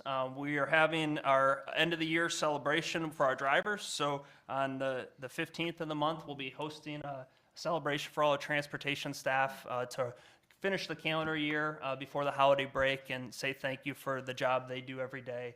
And so all board members and administrators are welcome to spend some time in our transportation department. So with that, thank you for the update. Any questions? Oh, I think there's plenty. All righty, so let me try to take this in order. So I'm gonna go from outside in and outside in, if that's okay with you guys. So, Ms. Davis. I think Yeah, so the Z passes. Yeah. Would Would you use those for when you like go home or going to school, getting on the bus in the morning and then going home, or just on the yellow bus period anytime you get onto a yellow bus? Anytime, we'd encourage anytime you get on and off. That'll provide notice to a family member that you've entered or exited the bus. So morning and afternoon.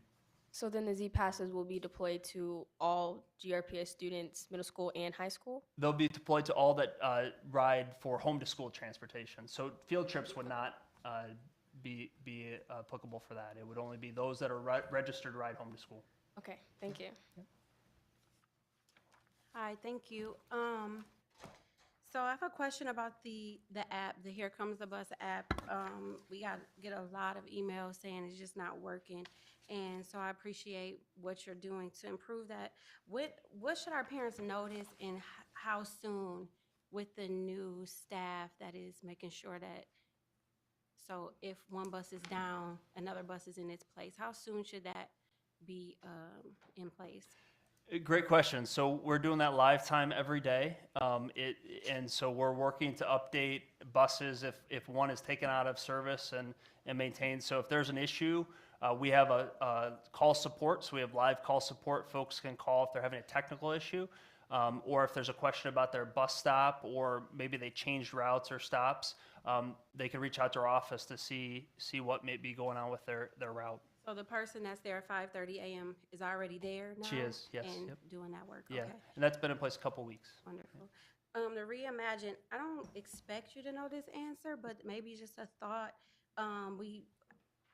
We have quite a few neighborhood schools that are closing, so those students are walking to school. And so with the plan, it seems like we'd have more kids taking a bus. And when I guess after it passes, we don't want to make too many plans, right? But after we decide what happens with those schools, we like to see a plan as how that will improve busing. It might get rid of some of the hubs, but we would have more kids taking the bus because their school they can't walk to anymore. So just keeping that in mind when we're even discussing the plans in closing schools that kids can walk to, now they're going to have to take a bus somewhere. And so I just wanted to put that out there. It's not necessarily a question yet. And then the run data, do you see a trend with specific schools and routes that are being late, or is it just random schools and routes? It's a great question. So one of the trends we see is if one bus is late to a hub, it affects other buses because they all come to one location and you wait for the last bus to come, and so it could delay others. We've been asked to provide additional breakout that we're working on for the December report that will break it out a little bit further in the report. And so I don't have any specifics at this point other than the hub issue, but we'll continue to break that out kind of for reporting purposes for the district. Thank you. Yep. Yeah, that was. The next question, I just want to make sure we clarify. The Z Pass is only used for the yellow buses. It's not used for the rapid. You cannot use it for the rapid. That's correct. Yes, Okay. the Z Pass is only yellow buses for registered riders of transportation. Yep. She don't want to be tracked by her parents.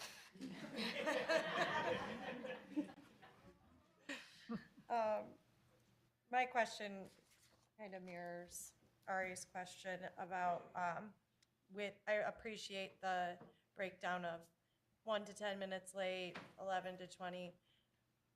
And my question is, are we seeing a trend on, is it the same buses that tend to have this happen, the same routes?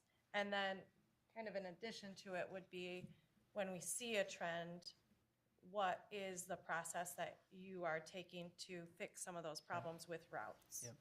Yep. No, that's a great question. So we're looking if there's an outlier in the data to see if there's an issue. For us, making sure that buses depart a lot on time every morning, that's the biggest, just like an airplane when it needs to leave the gate. That's part of starting the process sooner because you're going to have other variables on the road, weather, traffic, those type of things. And so that's one of the biggest pieces we monitor. And if there's a piece of that data, we're working with that driver to say, okay, what's going on? Why aren't we getting out of the lot by a certain time, or is there a trend or something else behind the scenes? So our staff is looking at that micro data kind of at that airport kind of dashboard level. And then moving forward, I don't know that this is necessarily a question, but as we move into approving a facilities plan and having new routes, and if there is a trend with hubs, I just think it's going to be important that we really have some expertise in brainstorming what we can do to solve that, be it take away hubs, be it just reimagining a plan for transportation. Absolutely. And we stand ready to collaborate on all those ideas and have the history of many years of how it's been in place. So welcome that. Awesome. Thank you for taking the time to come and report out, especially the form of accountability. I like the fact that you guys are showing up, even in the heat of this discussion around transportation, which is a huge concern for who we represent. My question resides in a couple. One regarding if you can reemphasize for us the methods or the mechanisms of feedback for both the Z-Pass and the bus. I don't know. Here comes the bus. I can't read my own handwriting. Here comes the bus. What is that beyond just the phone calls? If parents are waiting outside and they come across a bus driver, are they able to provide feedback to them or leave something there? Like, what are all the methods of communication and feedback that can be given beyond someone taking up the phone and calling? Absolutely, that's a great suggestion, and we'll think through how we can do it with the driver, and in a way that keeps routes moving and those type of things. I would direct everybody first to the GRPS website because it has several YouTube videos on there for how the system is structured, how it works. I mentioned obviously technology support line, and then the GRPS transportation concerns at grps.org email address, which comes to our office, and we can respond to questions or concerns about here comes the bus. The technical line support are they're technology folks that help with the actual app, and so they can answer questions about the actual technology and if somebody's having a problem with their phone or troubleshoot those ways. And so that is helpful for folks that might be having an Apple or iOS issue. With respect to routes and things, we'd encourage them to use the GRPS transportation concerns form email.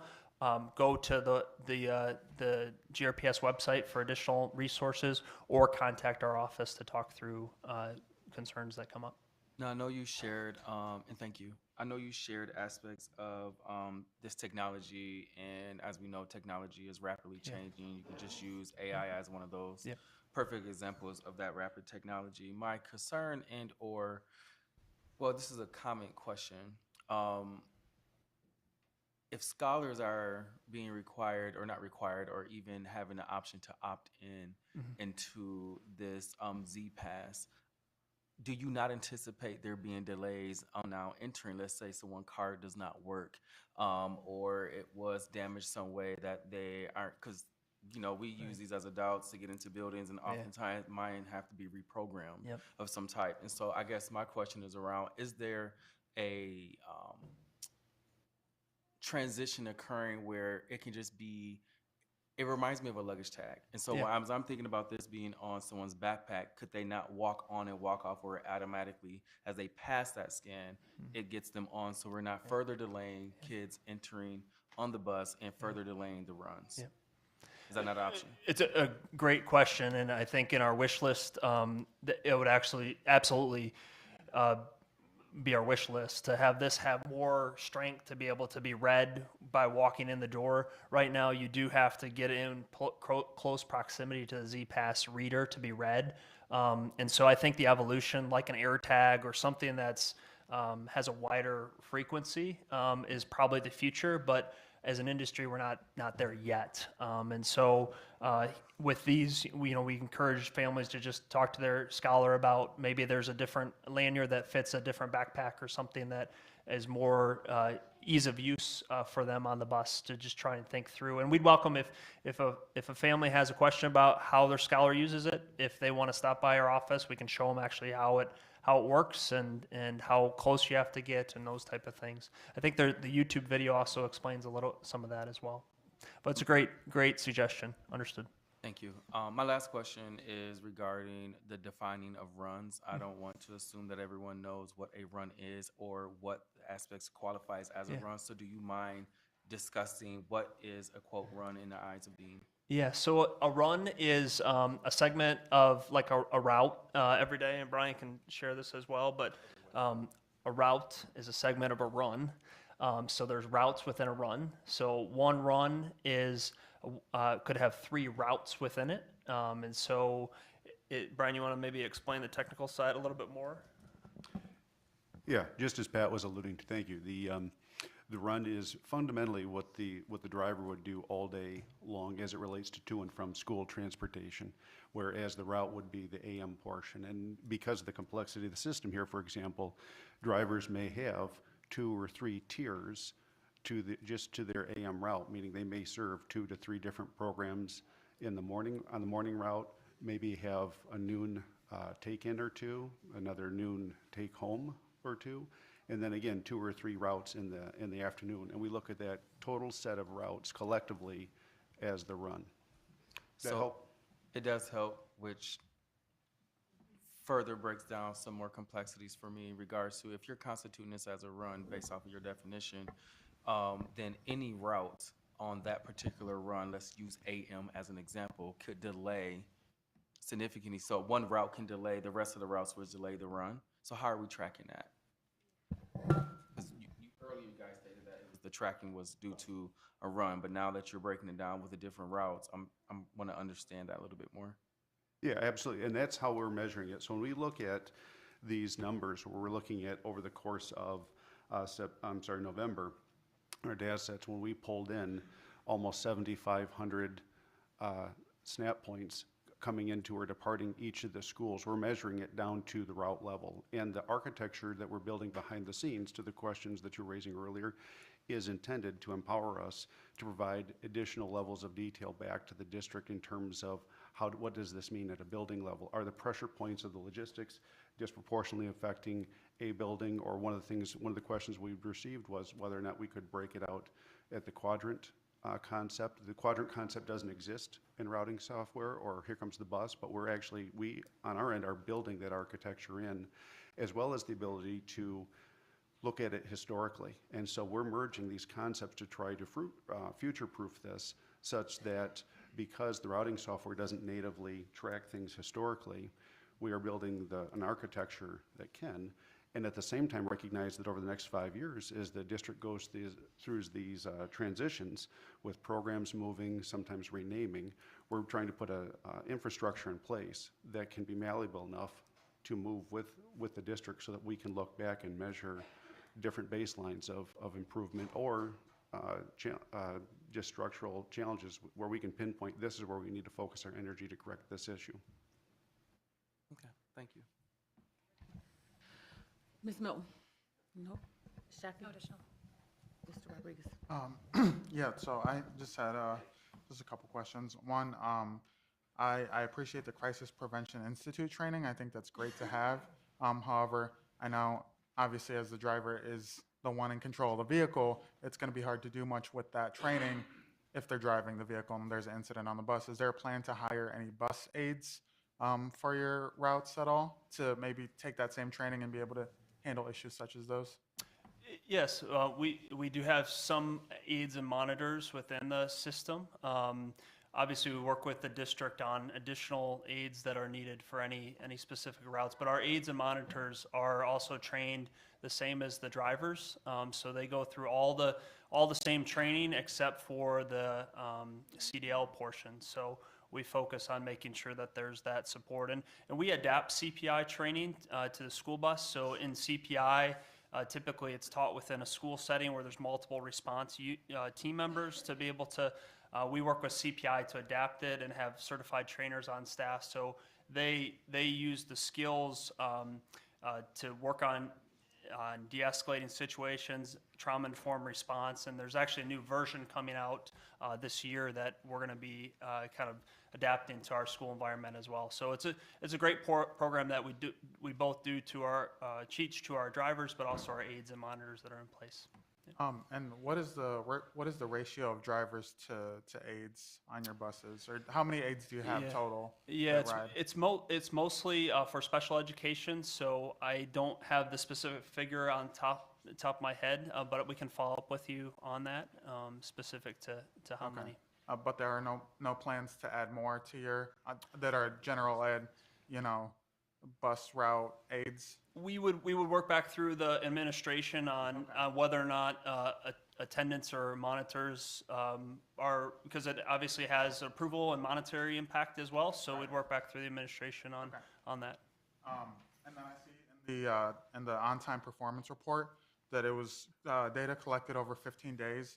Do you think that 15-day data collection is accurate enough to paint a picture of on-time performance, or do you think it would have been more realistic to do a wider? I know obviously we're limited by the time we have this year, but Yeah, that's a great question. So we work with the team to develop the methodology and launched it in early October. And so for the month of November, we'll have a full data set of all academic days. And then going forward, we'll have a trend line information. So our goal is to establish a baseline, as Brian shared, on a method. And now it'll provide us meaningful information to be able to share with the board and community on how the system's improving. So. All right. And I think too, just in general context, that's such a great question, is that by way of example, when we look at November, we'd look at a very, very full transportation month, depending on how the calendar fell, as 20 to 23 days. And great example is November, which came in at 16 days, because when you factor in the fall of the calendar, obviously the holiday break, and then any deviations, we've actually taken the time. We went through, we downloaded all 63 pages of the district calendars at the building level to incorporate that into our testing matrix to make sure that as we evaluated each day, we were identifying instances where programs had half days or any special events, because anything that deviates from what's expected, a fog delay, anything of that nature will impact these data points, and we don't want those types of anomalies to skew the data incorrectly. Thank you. Okay, I have a couple questions myself. Notes here. So in the matrix, was the on-time runs, was information with regards to runs that are canceled included in that? So if it comes up that for some reason we don't have a driver for this route today at all, was those numbers included there? Or if at some point they started well and it's just so behind schedule, we have to cancel it now? It would be incorporated in the context of it would be late. Our team would work, if there's a driver that's absent on a day, they work to reroute other routes to be able to respond to that route. And so it would be captured in the late data, but we can look to see if there's a different way to report that out as a separate metric as well. Yes, and then with regards to when parents are reporting concerns, they could be reporting them to us, reporting them directly to the school, or reporting them to you. Is there plans to actually somehow unify that reporting system so that we can get more accurate numbers? Yes, there is. Yep. We encourage staff to come to our office. We're collecting reports of those incidences and reporting the administration resolutions on investigations and things that parents have concerns over. So we can work on a unified system to better consolidate that amongst the district and work with the administration on the tool for that from the district side. Wonderful. And then lastly, you talked about the Z-Pass and where parents can come to you to get education. Is there plans to come to parents or schools to provide that education versus them trying to come to you? Absolutely. We welcome the chance to attend events.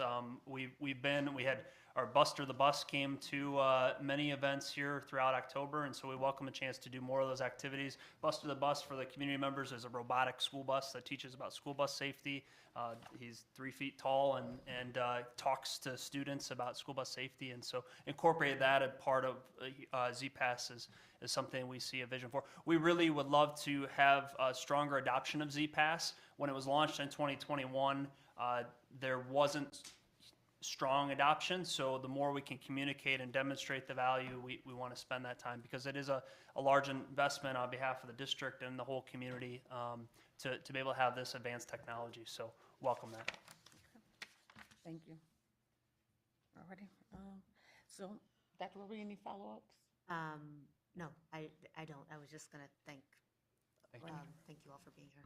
Thank you. Thank you. Thank you. Thank you. Next, we will move into our action items for the evening. The first is the approval of our organizational meeting date for January 8, 2024. Colleagues, is there any discussion with regards to this meeting date? If there's no discussion, is there a motion to approve January 8 for our January 8, 2024 for our organizational meeting date? So moved. Is there even support? Ms. Shaki. Mr. Reitman? Yes. Ms. Lewis, yes. Ms. Melton? Mr. Rodriguez? Yes. Mr. Ross is excused. Ms. Shockey? Yes. Ms. Wade? Ms. Davis? Yes. President Williams? Yes. Motion carries. Next, we have up our purchasing agenda. Is there any questions or concerns with regards to the purchasing agenda? I'm just wondering about the component of social work, the online social work, if that might be able to be pulled out and discussed prior to the vote. All righty. Is there a motion, well, I should say, Dr. Roby, is there, does Ms. Cripps want to come down and maybe provide us some information that maybe we're missing, or Ms. Lusk? Can I ask Ms. Lusk to come down and Ms. Cribbs as well? On the spot.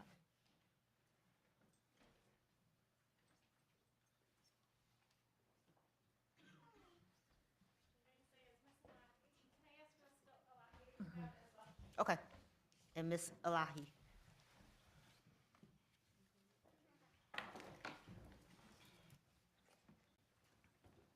And so for our community, our board members, Ms. Lusk is our general counsel, assistant superintendent. Ms. Lahi is our executive director of special education programs, and Ms. Cribbs is our CFO. So I had asked Ms. Elahi to come to Finance Committee to discuss it further because she is more intimately involved with the details. So maybe I could pass it to you. Yeah. to So walk through. I know, and I'll look to Ms. Lusk also to help chime in on some of this, but I know we talked about this last week with the Finance Committee to look at the continuation of working with a particular contracting agency regarding filling some social work vacancies. We had an LOA in place for both social work and psych because we've had trouble filling those vacancies. The goal is to provide those services in person. However, they have been providing virtual people in lieu of being able to find in-person people. So that's the relationship that we'd like to continue to work with, knowing that in-person is our preference and want to continue with that. This is something that we will need to draft an LOA with the union. I've already drafted it and forwarded it to my team for review to make sure we can get the correct number of social workers and psychs in there. I drafted it just as I was sitting in the audience here, and we'll make sure to negotiate that with the union before we move forward. I do recommend taking it off the agenda for tonight, and that would need to be done by majority vote of the board. Colleagues, any other questions? Yeah, I could think of, I'm gonna start with my first one. You mentioned earlier that it's been a problem feeling that. Have we identified what, quote, that problem is, and not just from consumption or thinking that it's, it's just financial? Are there other aspects to this that we have not heard that are contributing to this vacancy beyond the big no, which is financial costs. I will say, and now, this is just off the top of my head, so I may get this wrong, but I will say that we've had a similar LOA, and we've been discussing something similar with Union. If I'm not mistaken, I believe since about 2016, there's just unfortunately been a dearth of school psychologists and school social workers. So it is bigger than just finance. People aren't going into the field, unfortunately. Not unlike teachers and other staff as well. So my second question stems from a form of innovation. And so we know that there's traveling nurses. We know that there's traveling aspects of that. And so beyond the virtual and not having them as permanent spaces, have we looked into, or is there a traveling social worker association that exists out there to be able to help fill that gap? Yeah, that is how we engaged in this agreement so far.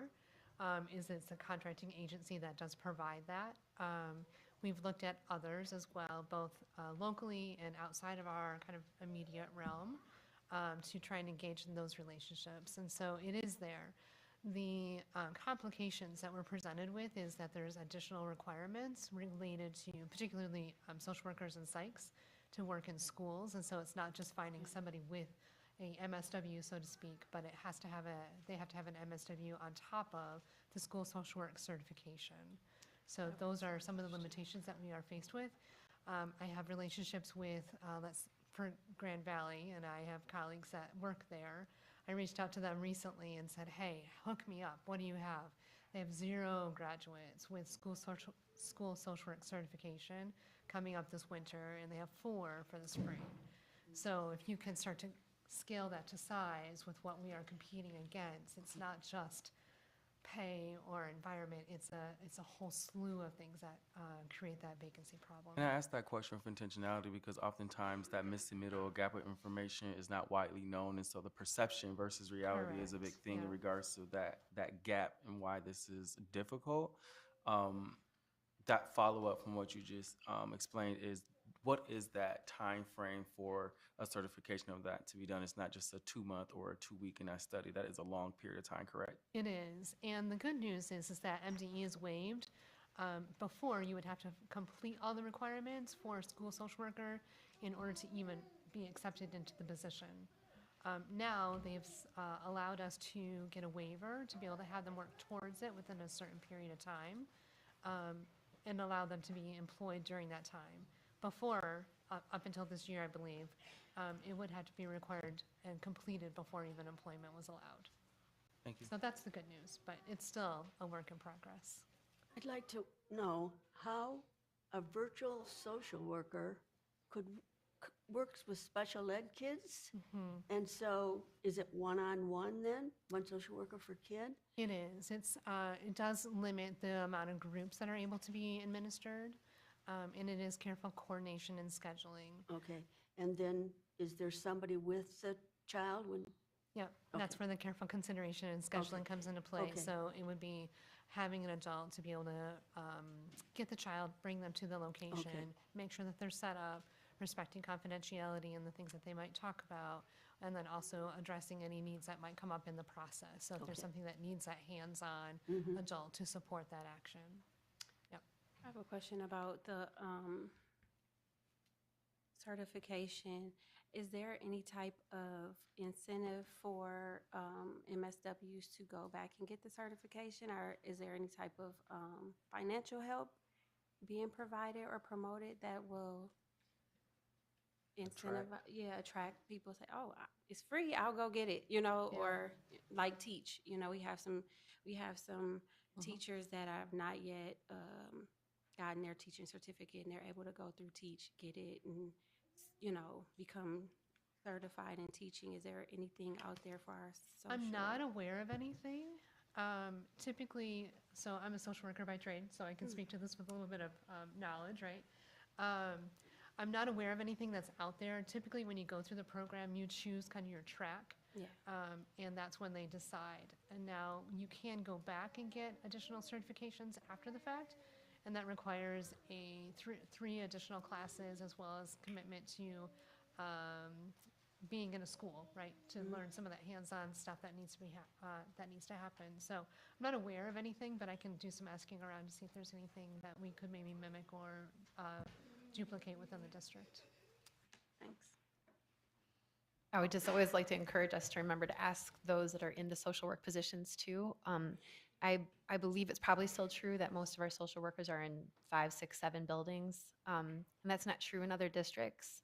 So I would love to ask our social workers, as we're reimagining the district and shifting to a different paradigm for this coming school year, what would help keep you in your position? What do you think would bring other people in? And I think that would probably be the most valuable information we could work from. Certainly. We did do some listening sessions at the end of last year, and I know we've had some turnover this year already, and so trying to take that information to influence what we need to do next is really important. The other thing that I would add is just some intentionality with role, because a lot of times what happens is we have social workers that are in a building and people assume that it's for all students, but the ones that are funded out of special ed really are meant to address the needs that are identified in IEPs, and that's what we're talking about here today. And so we have others that are in buildings that can address the general ed population and some of the other kind of ongoing needs that are not specifically tied to students with IEPs. So today, we're talking about contracting in order to address the needs identified in IEPs, but then we have that need around role clarity in order to then make sure that people are utilizing the resources in the ways that, that we need to allocate them. And maybe some budgeting clarity as well. So it may be that a change of how we budget for those positions would be, desirable for those in the positions. Yep, good point. Given Ms. Lux's recommendation to table this portion of the agenda, my question is just, what are the implications that tabling it for now will have on the IEPs required to have a social worker at this point? That's a good question. Yeah, my intent is to get the LOA to the, off to the respective union tomorrow, and hopefully we'll have a quick response and we can just move forward with this quickly. As soon as possible, like the As soon as next possible, meeting? yes. Okay. I would support that. So yeah. is there a lapse, could this potentially be a lapse of service? Depending on how this all plays out, there could be. And what is our timeframe at this junction? Is it 10 days, 2 weeks? Is it 30 days? This current one? I'm afraid I don't would know have to off the look top it of up my to head. know Yeah. Okay. without, I don't have it at the top, yeah. All righty, and any other questions? And so, can you give me the name of this, so as I put this together to say about this motion, I'll have the actual Maxim name. Healthcare Staffing Services.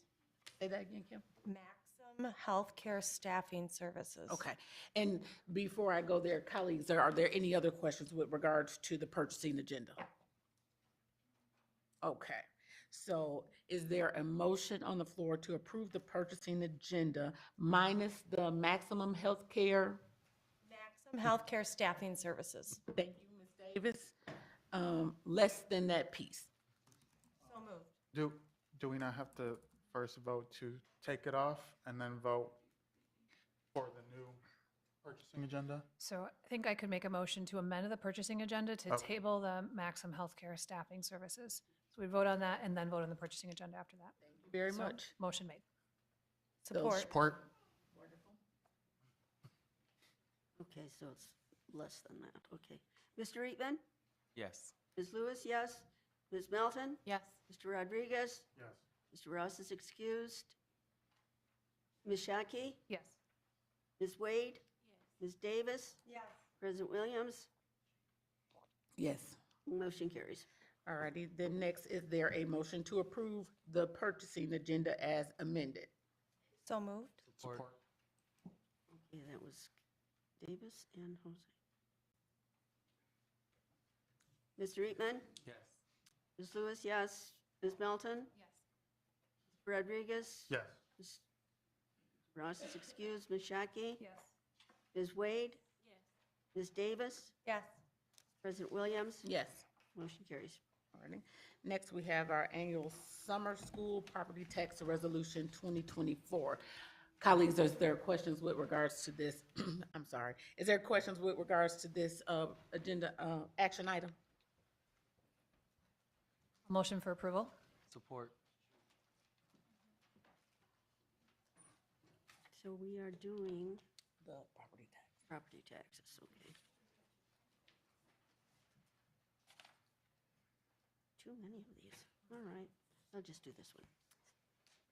Okay, Mr. Eatman? Yes. Ms. Lewis, yes. Ms. Melton? Yes. Mr. Rodriguez? Yes. Mr. Ross is excused. Ms. Shockey? Yes. Ms. Wade? Yes. Ms. Davis? Yes. President Williams? Yes. Motion carries. And then last is our annual banking and investment resolution for 2024. Any questions around this, colleagues? Is there a motion on the floor? Support. All right, was that? Mr. Eatman, and you can do Mr. Rodriguez. All right, Mr. Eatman? Yes. Ms. Lewis, yes. Ms. Melton? Yes. Mr. Rodriguez? Yes. Ross is excused. Ms. Shockey? Yes. Ms. Wade? Yes. Ms. Davis? Yes. President Williams? Yes. Motion carries. And then we have approval for our consent agenda grouping. Is there a motion? So moved. Support. Go. Mr. Eatman? Yes. Ms. Lewis, yes. Ms. Melton? Yes. Mr. Rodriguez? Yes. Mr. Ross is excused. Ms. Shockey? Yes. Ms. Wade? Yes. Ms. Davis? Yes. President Williams? Yes. Motion carries. Righty. And we are at our discussion items. I would like to just remind colleagues of our board retreat next week. And because there is some issues that Dr. Campbell will need to leave promptly, I am encouraging us all to be prompt and on time and ready to start. And then we'll try to get everybody out right away. So if we could do that, she does have to kind of head to the airport promptly.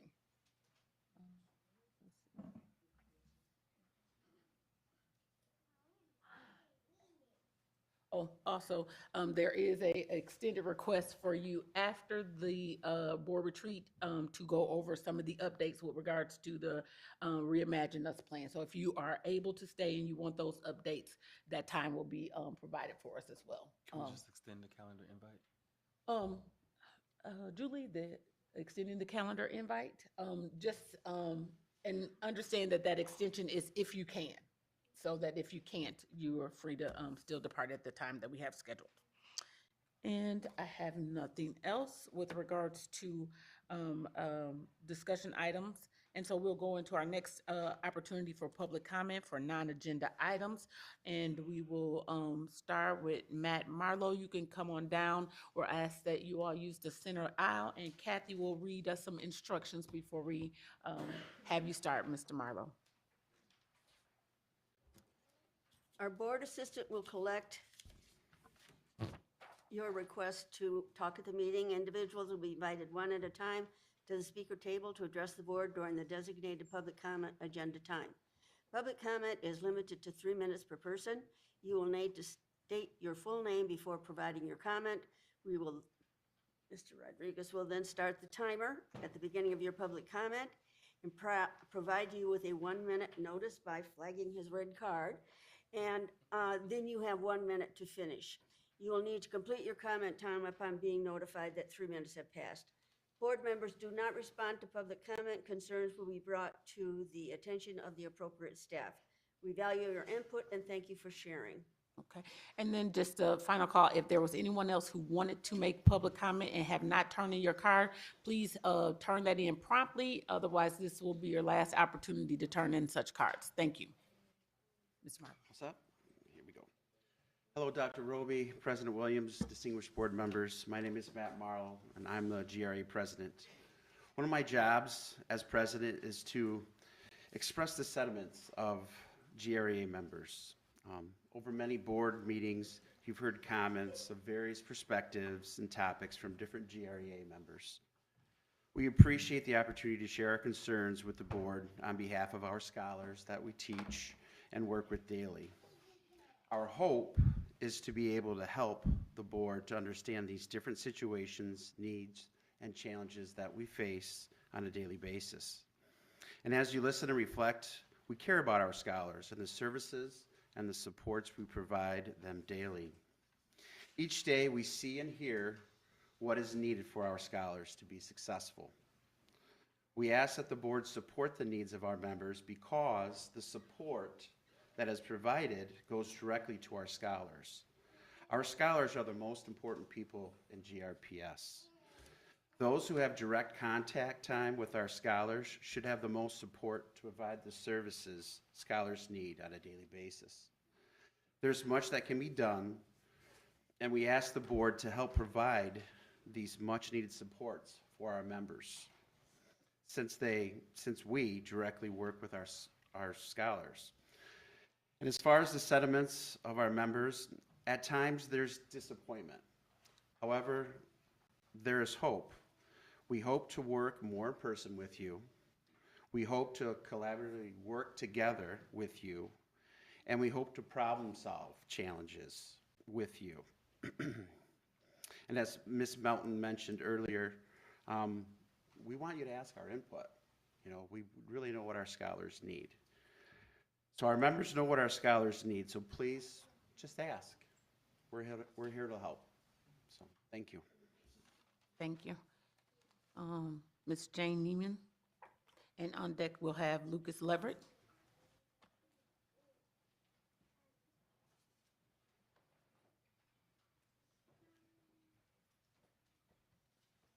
Hello again.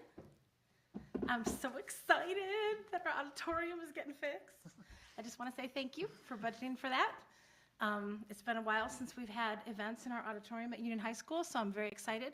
I know that I talked with our choir teacher today, and she is ecstatic about having her choir concert, the winter choir concert, in the auditorium at Union High School. So I want to thank the board, then the finance committee, and everyone else involved in the facilities. Mr. Smart, thank you so much for doing that for our scholars. We are super excited about that. Last time I was here, I talked to you about Elevate K-12. It has come to my attention that there are many scholars that are failing those courses, at least in my building, and that is a huge concern. I have heard multiple comments from the staff in the rooms, the long-term subs, the people who are supervising these students under this program, that the teachers do not know our scholars, they are not building relationships, and they are not meeting the kids where they are at. And this is a huge issue for our students. That is why I would once again request that we terminate this contract with Elevate K-12. I have read the contract. There is a 30-day notice that needs to be given. I would say let's not waste our money on this program, but find another solution together. And I am very willing to be a part of that conversation, as I'm sure most of my colleagues are as well. The other thing that I wanted to mention, I reached out to some of my colleagues who have left the district. Specifically in the last 2 years, I've lost at least that I know of, 5 colleagues from my building alone that went to Godwin Heights Public Schools. And I asked them, how much did salary play a role in your leaving GRPS? Almost all of them said it was a huge factor. I had one that said that he left GRPS years ago. Pay was definitely his top reason for leaving. He said he finished his 6th year of teaching in this district and received 1 pay increase in those 6 years. When he first started teaching, he was single, but by the 6th year, he had a house, he had a wife, and he had a 2nd kid on the way, and he couldn't afford to keep working here. Another one also said, I asked them if they would be willing to come back, and I will save some of those comments perhaps for my next talk with you. But I do want to say that GRPS has sent a proposal to the district.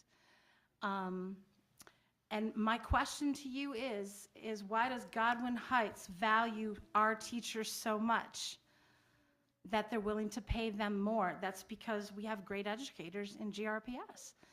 And what we are doing is we are becoming an apprenticeship to sending more and more teachers to other districts where they feel valued and treated respectfully and fairly. And I just got to say, we got to stop this. We have to stop this now, or we will see more teachers leave. And I just want to make sure that I emphasize that we need to work together to solve this issue, because without students, you don't have schools, but without teachers, you don't either. Thank you. Appreciate you all. Thank you. After Mr. Leverett, we have Kara Williams Gardner.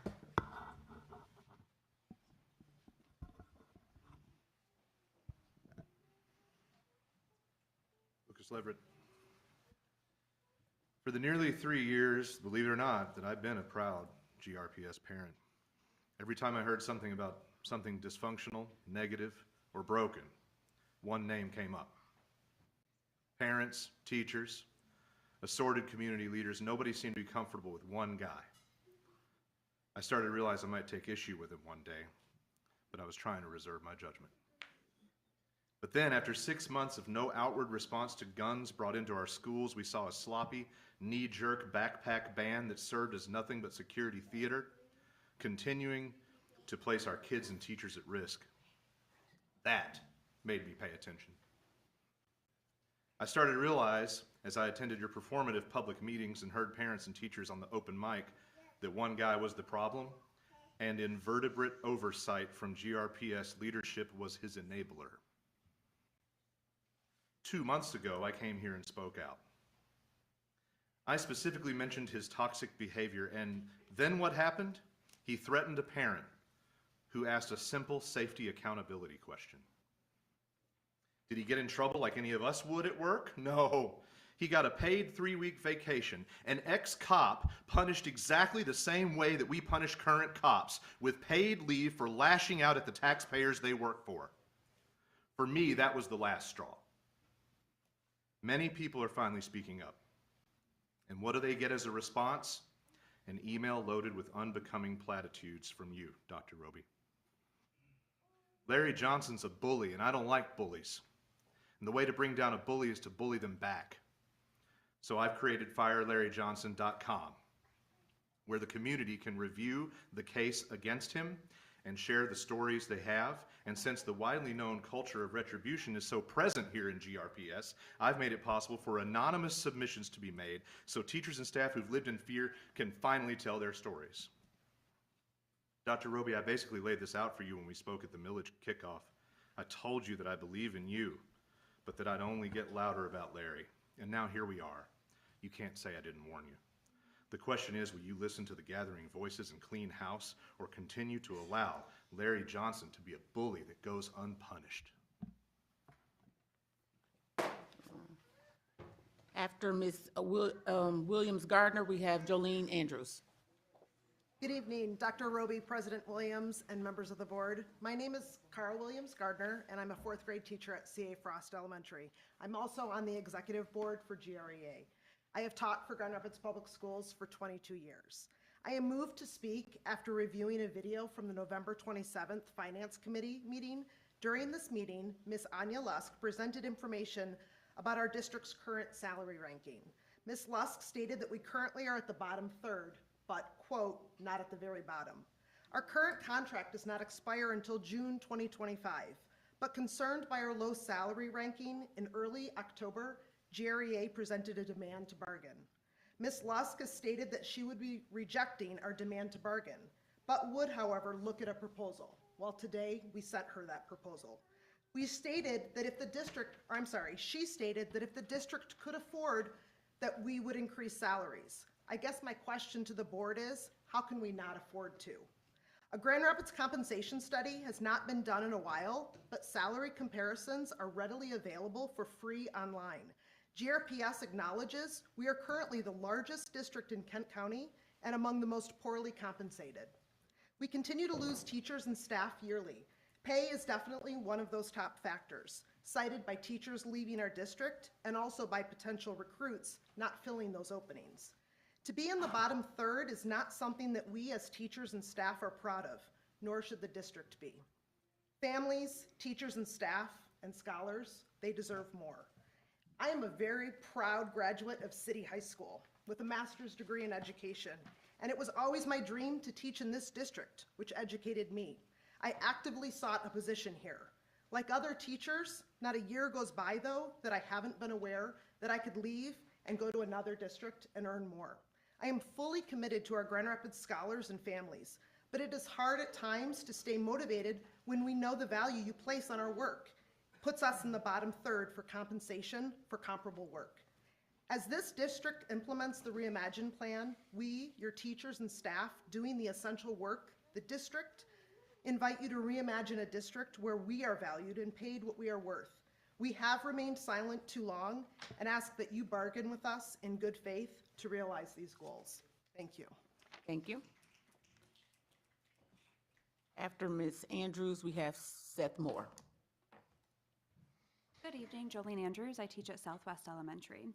We've heard many parents comment throughout the years on ways in which Dean Transportation is not living up to expectations. They've told you nightmare stories of late buses, unsupervised children, and children as young as 5 dropped off at stops that aren't theirs a mile away from home. You don't usually hear the aftermath, though. Children who are traumatized by Dean's mishaps, who cry when their parents are in the other room because they're afraid they're lost again, and who don't want to go to school because they're afraid they're not going to make it back home. But tonight I'd like to talk to you about a teacher's perspective on working with Dean. I take my students on a field trip every month. Given past experience of buses not arriving, I often call Dean to confirm each field trip. Sometimes I get an answer, sometimes I don't. This past month I called 3 times throughout the day and finally left a message but never received a call back. Even when I take the time to confirm busing, the buses still don't always show up. Our 3 classes of students have had to wait up to 30 minutes for a bus, leading us to miss part of our scheduled programming on field trips. On buses for field trips, I have had to act as navigator and as the defroster, standing in the front of the bus wiping off the windshield as we drove down the road. This leads me to wonder if bus drivers are adequately equipped and properly trained to do their jobs. Since COVID, Dean has complained of being short-staffed, which ends up depriving my students of their field trip time. We apply yearly to participate in the Immerse program at the Grand Rapids Public Museum, in which we are supposed to spend 5 days in a row at the museum. Before COVID, we were able to stay at the museum until 3:30. Since COVID, we've been told the latest possible pickup time is 1:30. This means on each field trip, our students miss out on 2 hours of field trip time. For this 1 week-long field trip, that adds up to 10 hours of missed field trip time and a lot of missed learning. My most recent issue with Dean has come out of me wanting to provide yet another experience for my students. This past summer, I was one of 30 teachers in the country selected to be part of the National Air and Space Museum's Teacher Innovator Institute. One of the many benefits of the program is that I was given enough eclipse glasses for my whole grade level. I want to take my students to the path of totality to watch the eclipse in April, as it's a once-in-a-lifetime opportunity. I thought we could go to a viewing party in Toledo, Ohio. Dean informed me that they are not allowed to leave the state and referred me to a charter bus company that they work with, who wanted to charge me $3,600 for this trip. I went back to Dean and asked if instead we could go to the southeast corner of Michigan, where we would still be in the state, but also be in the path of totality. I was told this field trip is not possible on a weekday. Unfortunately, I cannot control when the eclipse happens. I reached out to my executive director, who referred me to the science department, who referred me to the director of curriculum. I was told to reconsider the value of this field trip as if that's something I haven't already done. In trying to provide my students with a once-in-a-lifetime experience, I was made to feel as though I'm asking too much of Dean. I know many other districts who are able to do long-distance field trips during the week, so I think this is yet another way that Dean continues to fail us, and in which the district has become complacent in their inadequacy. I understand that Dean is so short-staffed, but so are the schools. And when there aren't enough teachers, we're expected to pick up the slack. This excuse is no longer acceptable, and our students deserve better. Thank you. Thank you. After Mr. Moore, we have Ebony Davis.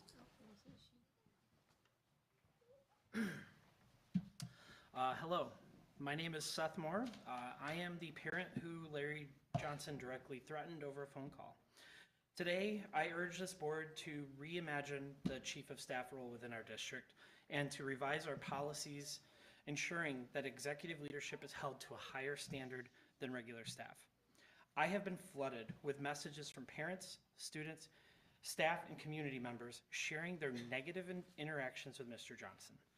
Many current and former staff members want to speak up, but they fear retaliation from the district. Even staff within the GR Parks and Recreation Department have come out of the woodwork to talk about how difficult it is to deal with our district due to Mr. Johnson. We all deserve a culture that empowers and uplifts our staff, not one that instills fear. Our staff and students deserve better. They deserve a leader trained in mental health, de-escalation techniques, HR and wellness, and that our community deserves a visionary who can bring stability and excellence to the departments they oversee. We need leaders whose focus is progress and not personal ego. Dr. Roby has emphasized the need for cultural improvement within the district but I have yet to see any substantial changes being made. As we aim for a better GRPS, let's envision a district that supports everyone, not just a select few. Let's create a culture where staff feel safe reporting negative interactions without fear of reprisal. This is a call for meaningful change in our district, change that our staff, students, parents, and community members rightly deserve. Thank you. After Ms. Davis, we have Thomas C. Gillespie Jr. I'm vertically challenged. My name is Ebony Davis, and I am the Grand Rapids Youth Intern Expert with the Diatribe, and I'm also the Muskegon Support and Engagement Liaison.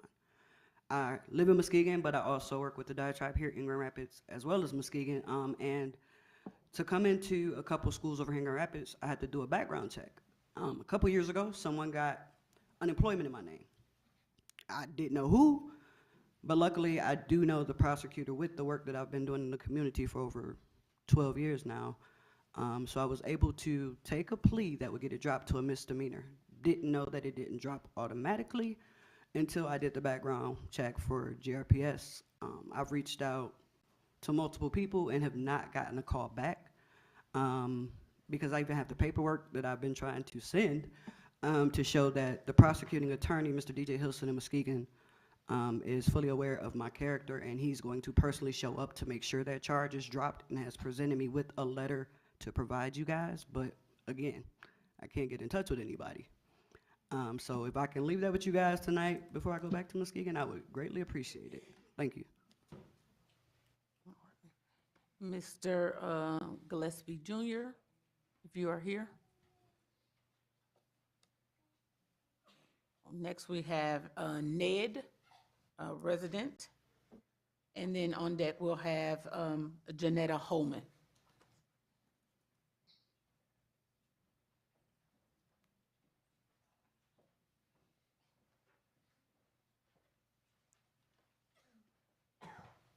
Good evening. My name is Ned Andre. I live in the city of Grand Rapids. I wanted to start by saying thank you to the board and the president of the board and Dr. Roby. We live in challenging times, and you all are dealing with some really difficult decisions in a very complicated ecosystem. I'm just here tonight. I know there are some challenges, but I am here to say that I'm not able to come as often as I'd like to the school board, but I'm in the community, all over the community, talking to residents, and the vast experience that I hear reported by residents of Grand Rapids are moving in a favorable direction with Grand Rapids Public Schools. I think the leadership that we've got today is moving the district in a good direction. We have a lot of work to do, but we're moving in the right direction. I got a chance to stand with Dr. Roby at the, you guys, I call it Adelante, but you guys call it Kensington. Kensington. I got a chance to stand with Dr. Roby at the Kensington closing, and we were just out in the middle of the grass looking at the beautiful architecture of the building. She got an opportunity to tell me. I asked her, what's going on in Grand Rapids Public Schools? What do you got going? And she cast a vision that I could get on board with. I could help tweak a little bit. We could do a little of this, a little of that, but the overall direction, and then allowing the community to engage, like I see the residents doing here tonight, and with the Reimagine campaign, I really like what you had to say, Ms. Melton. Ask the residents, help us reimagine. How can we reimagine? You can't believe the talented people in this city and how they can really put their shoulder to the wheel. And when we all push behind Dr. Roby and make some changes in the future and then really put our hearts and souls into it, I think Grand Rapids Public Schools, my prediction would be within the next 10 years, it'll be a preeminent school district in the United States of America, let alone Michigan. All it takes is for the entire community to come together. Get behind your local school board members, get behind Dr. Roby, get behind Grand Rapids Public Schools, and let's do it for the kids, for the scholars. I went to a coffee and conversation over at Mulek where the parents and the school, the principal offers this coffee and conversation, and you should hear the exciting things that that parent organization is doing in Mulek Elementary School. And I know that in every single school, when I go out to a C4 event and we help put a community garden composting system in out there on the northwest side, I know that those parents too are saying really positive things. So I just want to encourage this board to keep pressing forward. There's going to be some real hard times, I think, in the very near future, but there's such a light at the end of the tunnel. And Grand Rapids Public School Board administrators and executives are just the people to get it done. So thank you very much to the Public School Board. Perfect. After Ms. Holman, we have Samika Douglas. Hello, I'm Janetta Holman. This is my first time coming to the board meeting, but I did have some questions in regard to the Reimagining GRPS. And I just wanted to understand what is realistically the utilization rate that GRPS would like to maintain? So it's been projected up what the building utilization is, and ultimately we see a possibility to get to 71%. But realistically, that's what we can get, but is that the end goal? As the utilization changes take place, and as these transitions are taking place, are there interim goals? So at the end, we want to see 71% utilization. But as the first one takes place with the integration or shutting down of Stocking Elementary, what is the goal from that point? What is the utilization rate that we'd like to see then? And basically, as these things take place, are we accounting for fallout? If people don't want to stay, and what does that do to the rest of the plan if we're not meeting our utilization rates along the way? That's it. Thank you. Yep. After Ms. Douglas, we have Will Wise.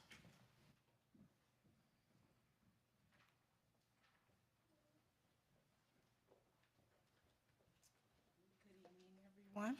Again, my name is Samika Douglas, and I just have a couple of things I want to touch on. Starting with the Reimagine GRPS, a lot of the other individuals came up here and said some of the same things I had made note of. Instead of just reimagining GRPS, let's campaign to reimagine our teachers with a better pay.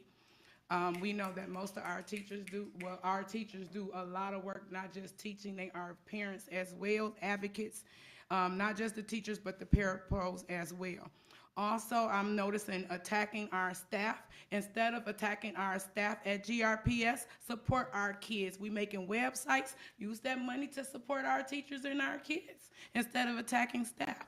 Also, I am standing in solidarity with Johnson at this point. I do hear a lot of attacks going on to Dr. Roby as well as Larry Johnson. However, I'm here to stand and to support with him, and also bring a lot of other individuals from the community as well to stand in that support. However, I want to touch bases on these meetings and the times.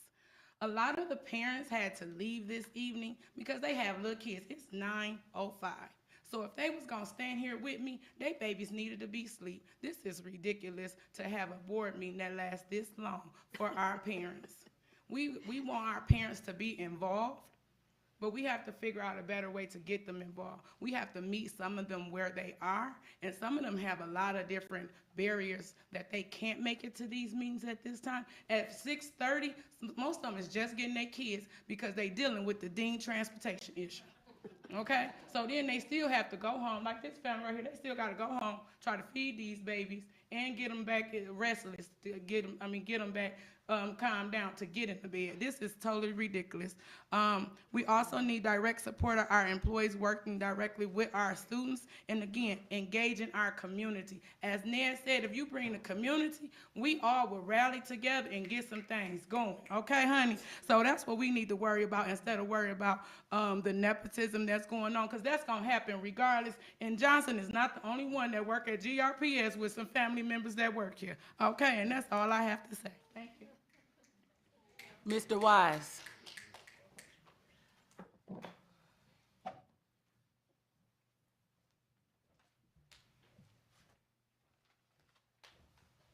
y'all doing this evening? Will Wise, pretty much a community advocate.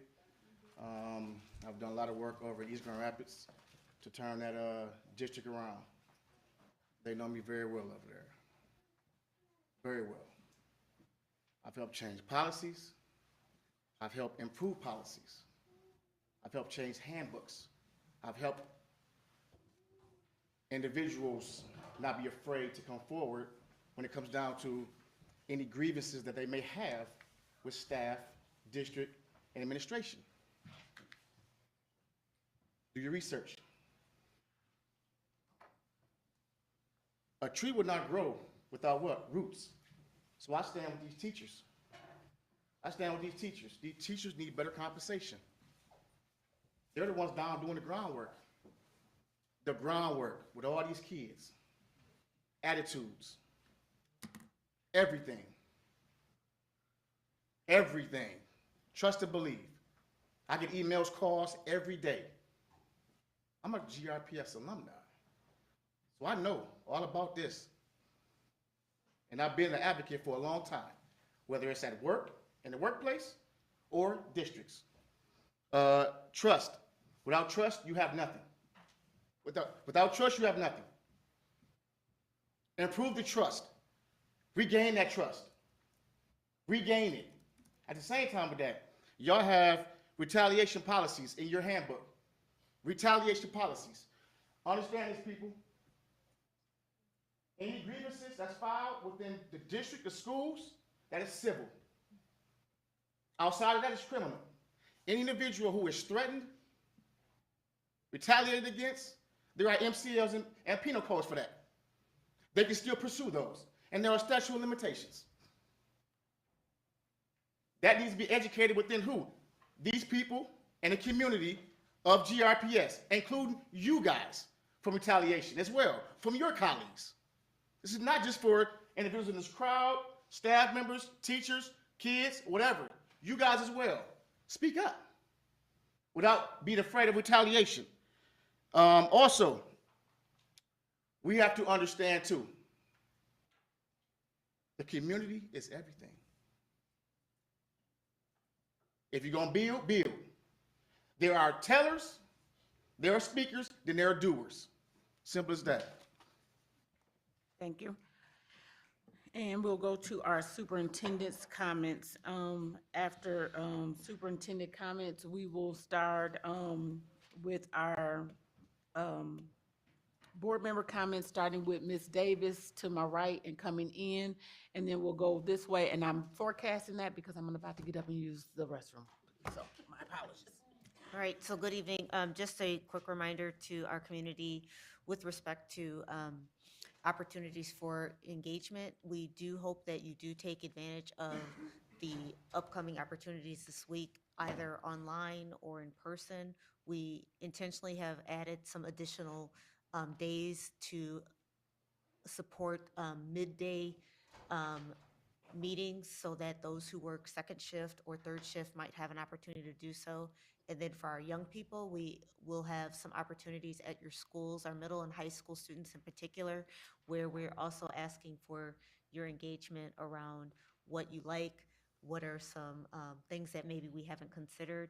And we are working very diligently to collect that information in a quick way and synthesize it so that we can report it back out to our community next week, and then and have some more dialogue around any sort of recommended changes.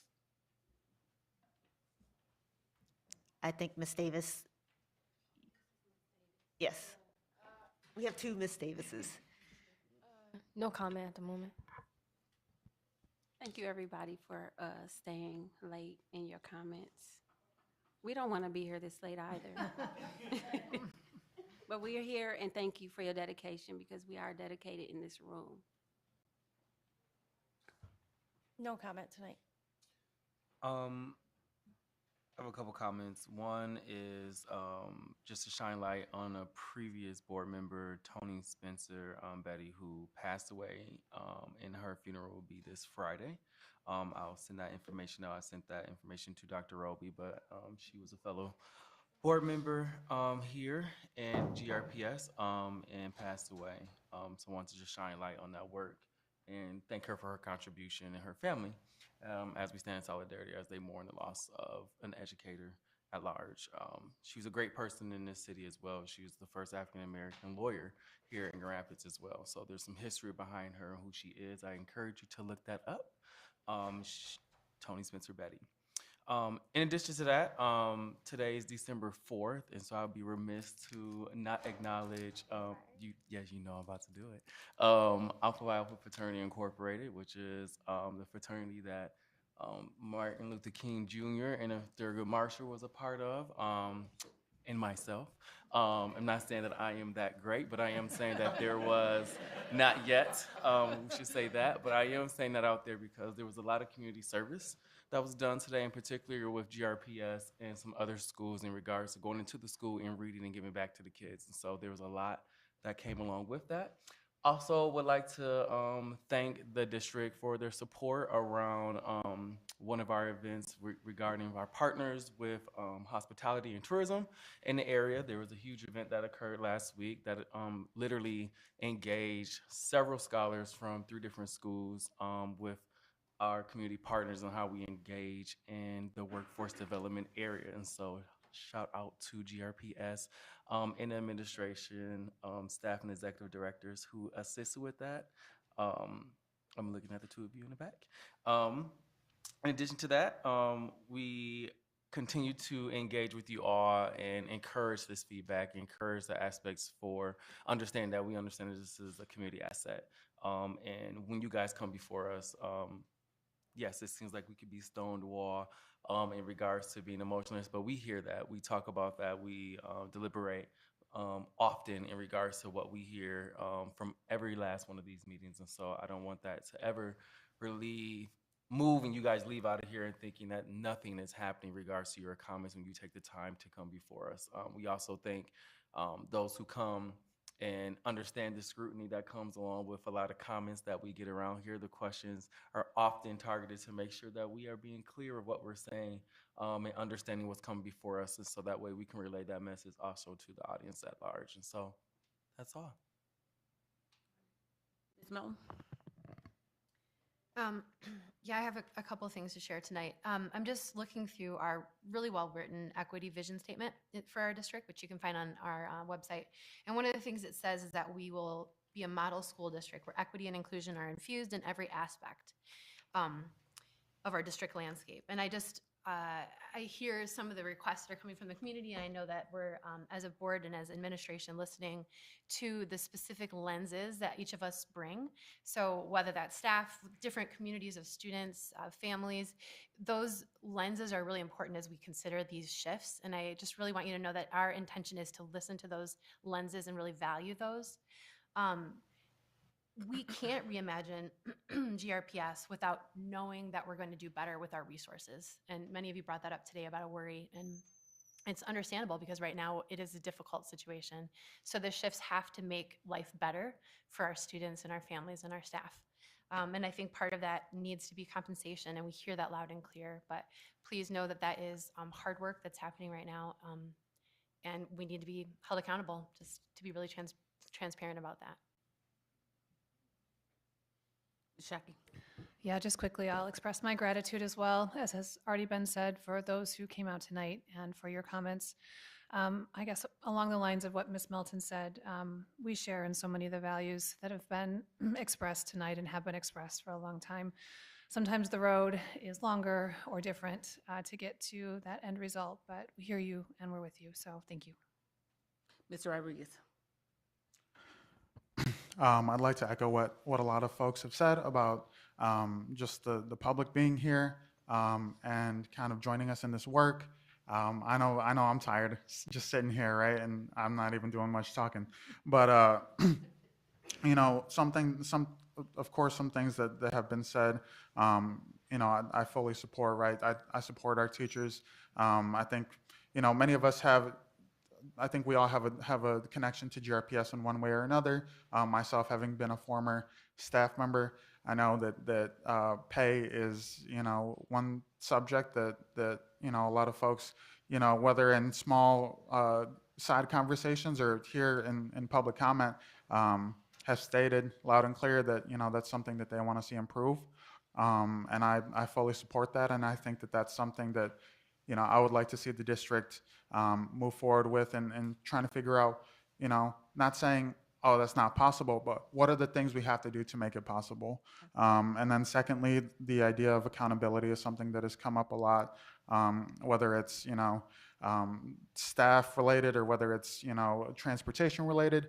That's something that I think is very important. That's something that I think, a lot of us on the board are willing to work towards is more of that accountability piece.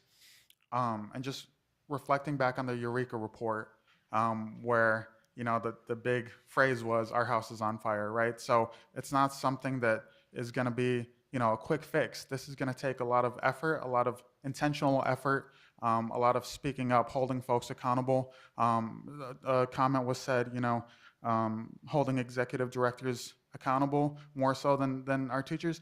I agree with that. I think that teachers, of course, we have to hold them accountable. I would never like to see someone treated that way, but especially as someone that is a district leader, I would expect more from that. And so I absolutely agree with that comment, holding our staff accountable. But really, it is for the benefit of our scholars, because if we hold ourselves accountable, if we hold each other accountable, I think that that's the way forward, and that's the way to improve GRPS. And when we start seeing an increase in enrollment and a decrease in the dissatisfaction of staff, I think that's where we'll know that we're doing the right moves as a district. Ms. Downs-Lewis? I wish that Eureka report never said the word or words, "Our house is on fire." I don't quite think we're on fire yet. I think we are doing a lot of good things. We have wonderful teachers. We have people who try really hard to be fair. This Reimagine Grand Rapids has taken hours and hours and hours of work. We've helped, but most of the work has been done by Dr. Roby and her staff, and it was a lot of work. It is a lot of work. She's all over the place, listening to people, trying to find out what people are worried about, what they're concerned about, so that we can really reimagine Grand Rapids. And I feel very strongly that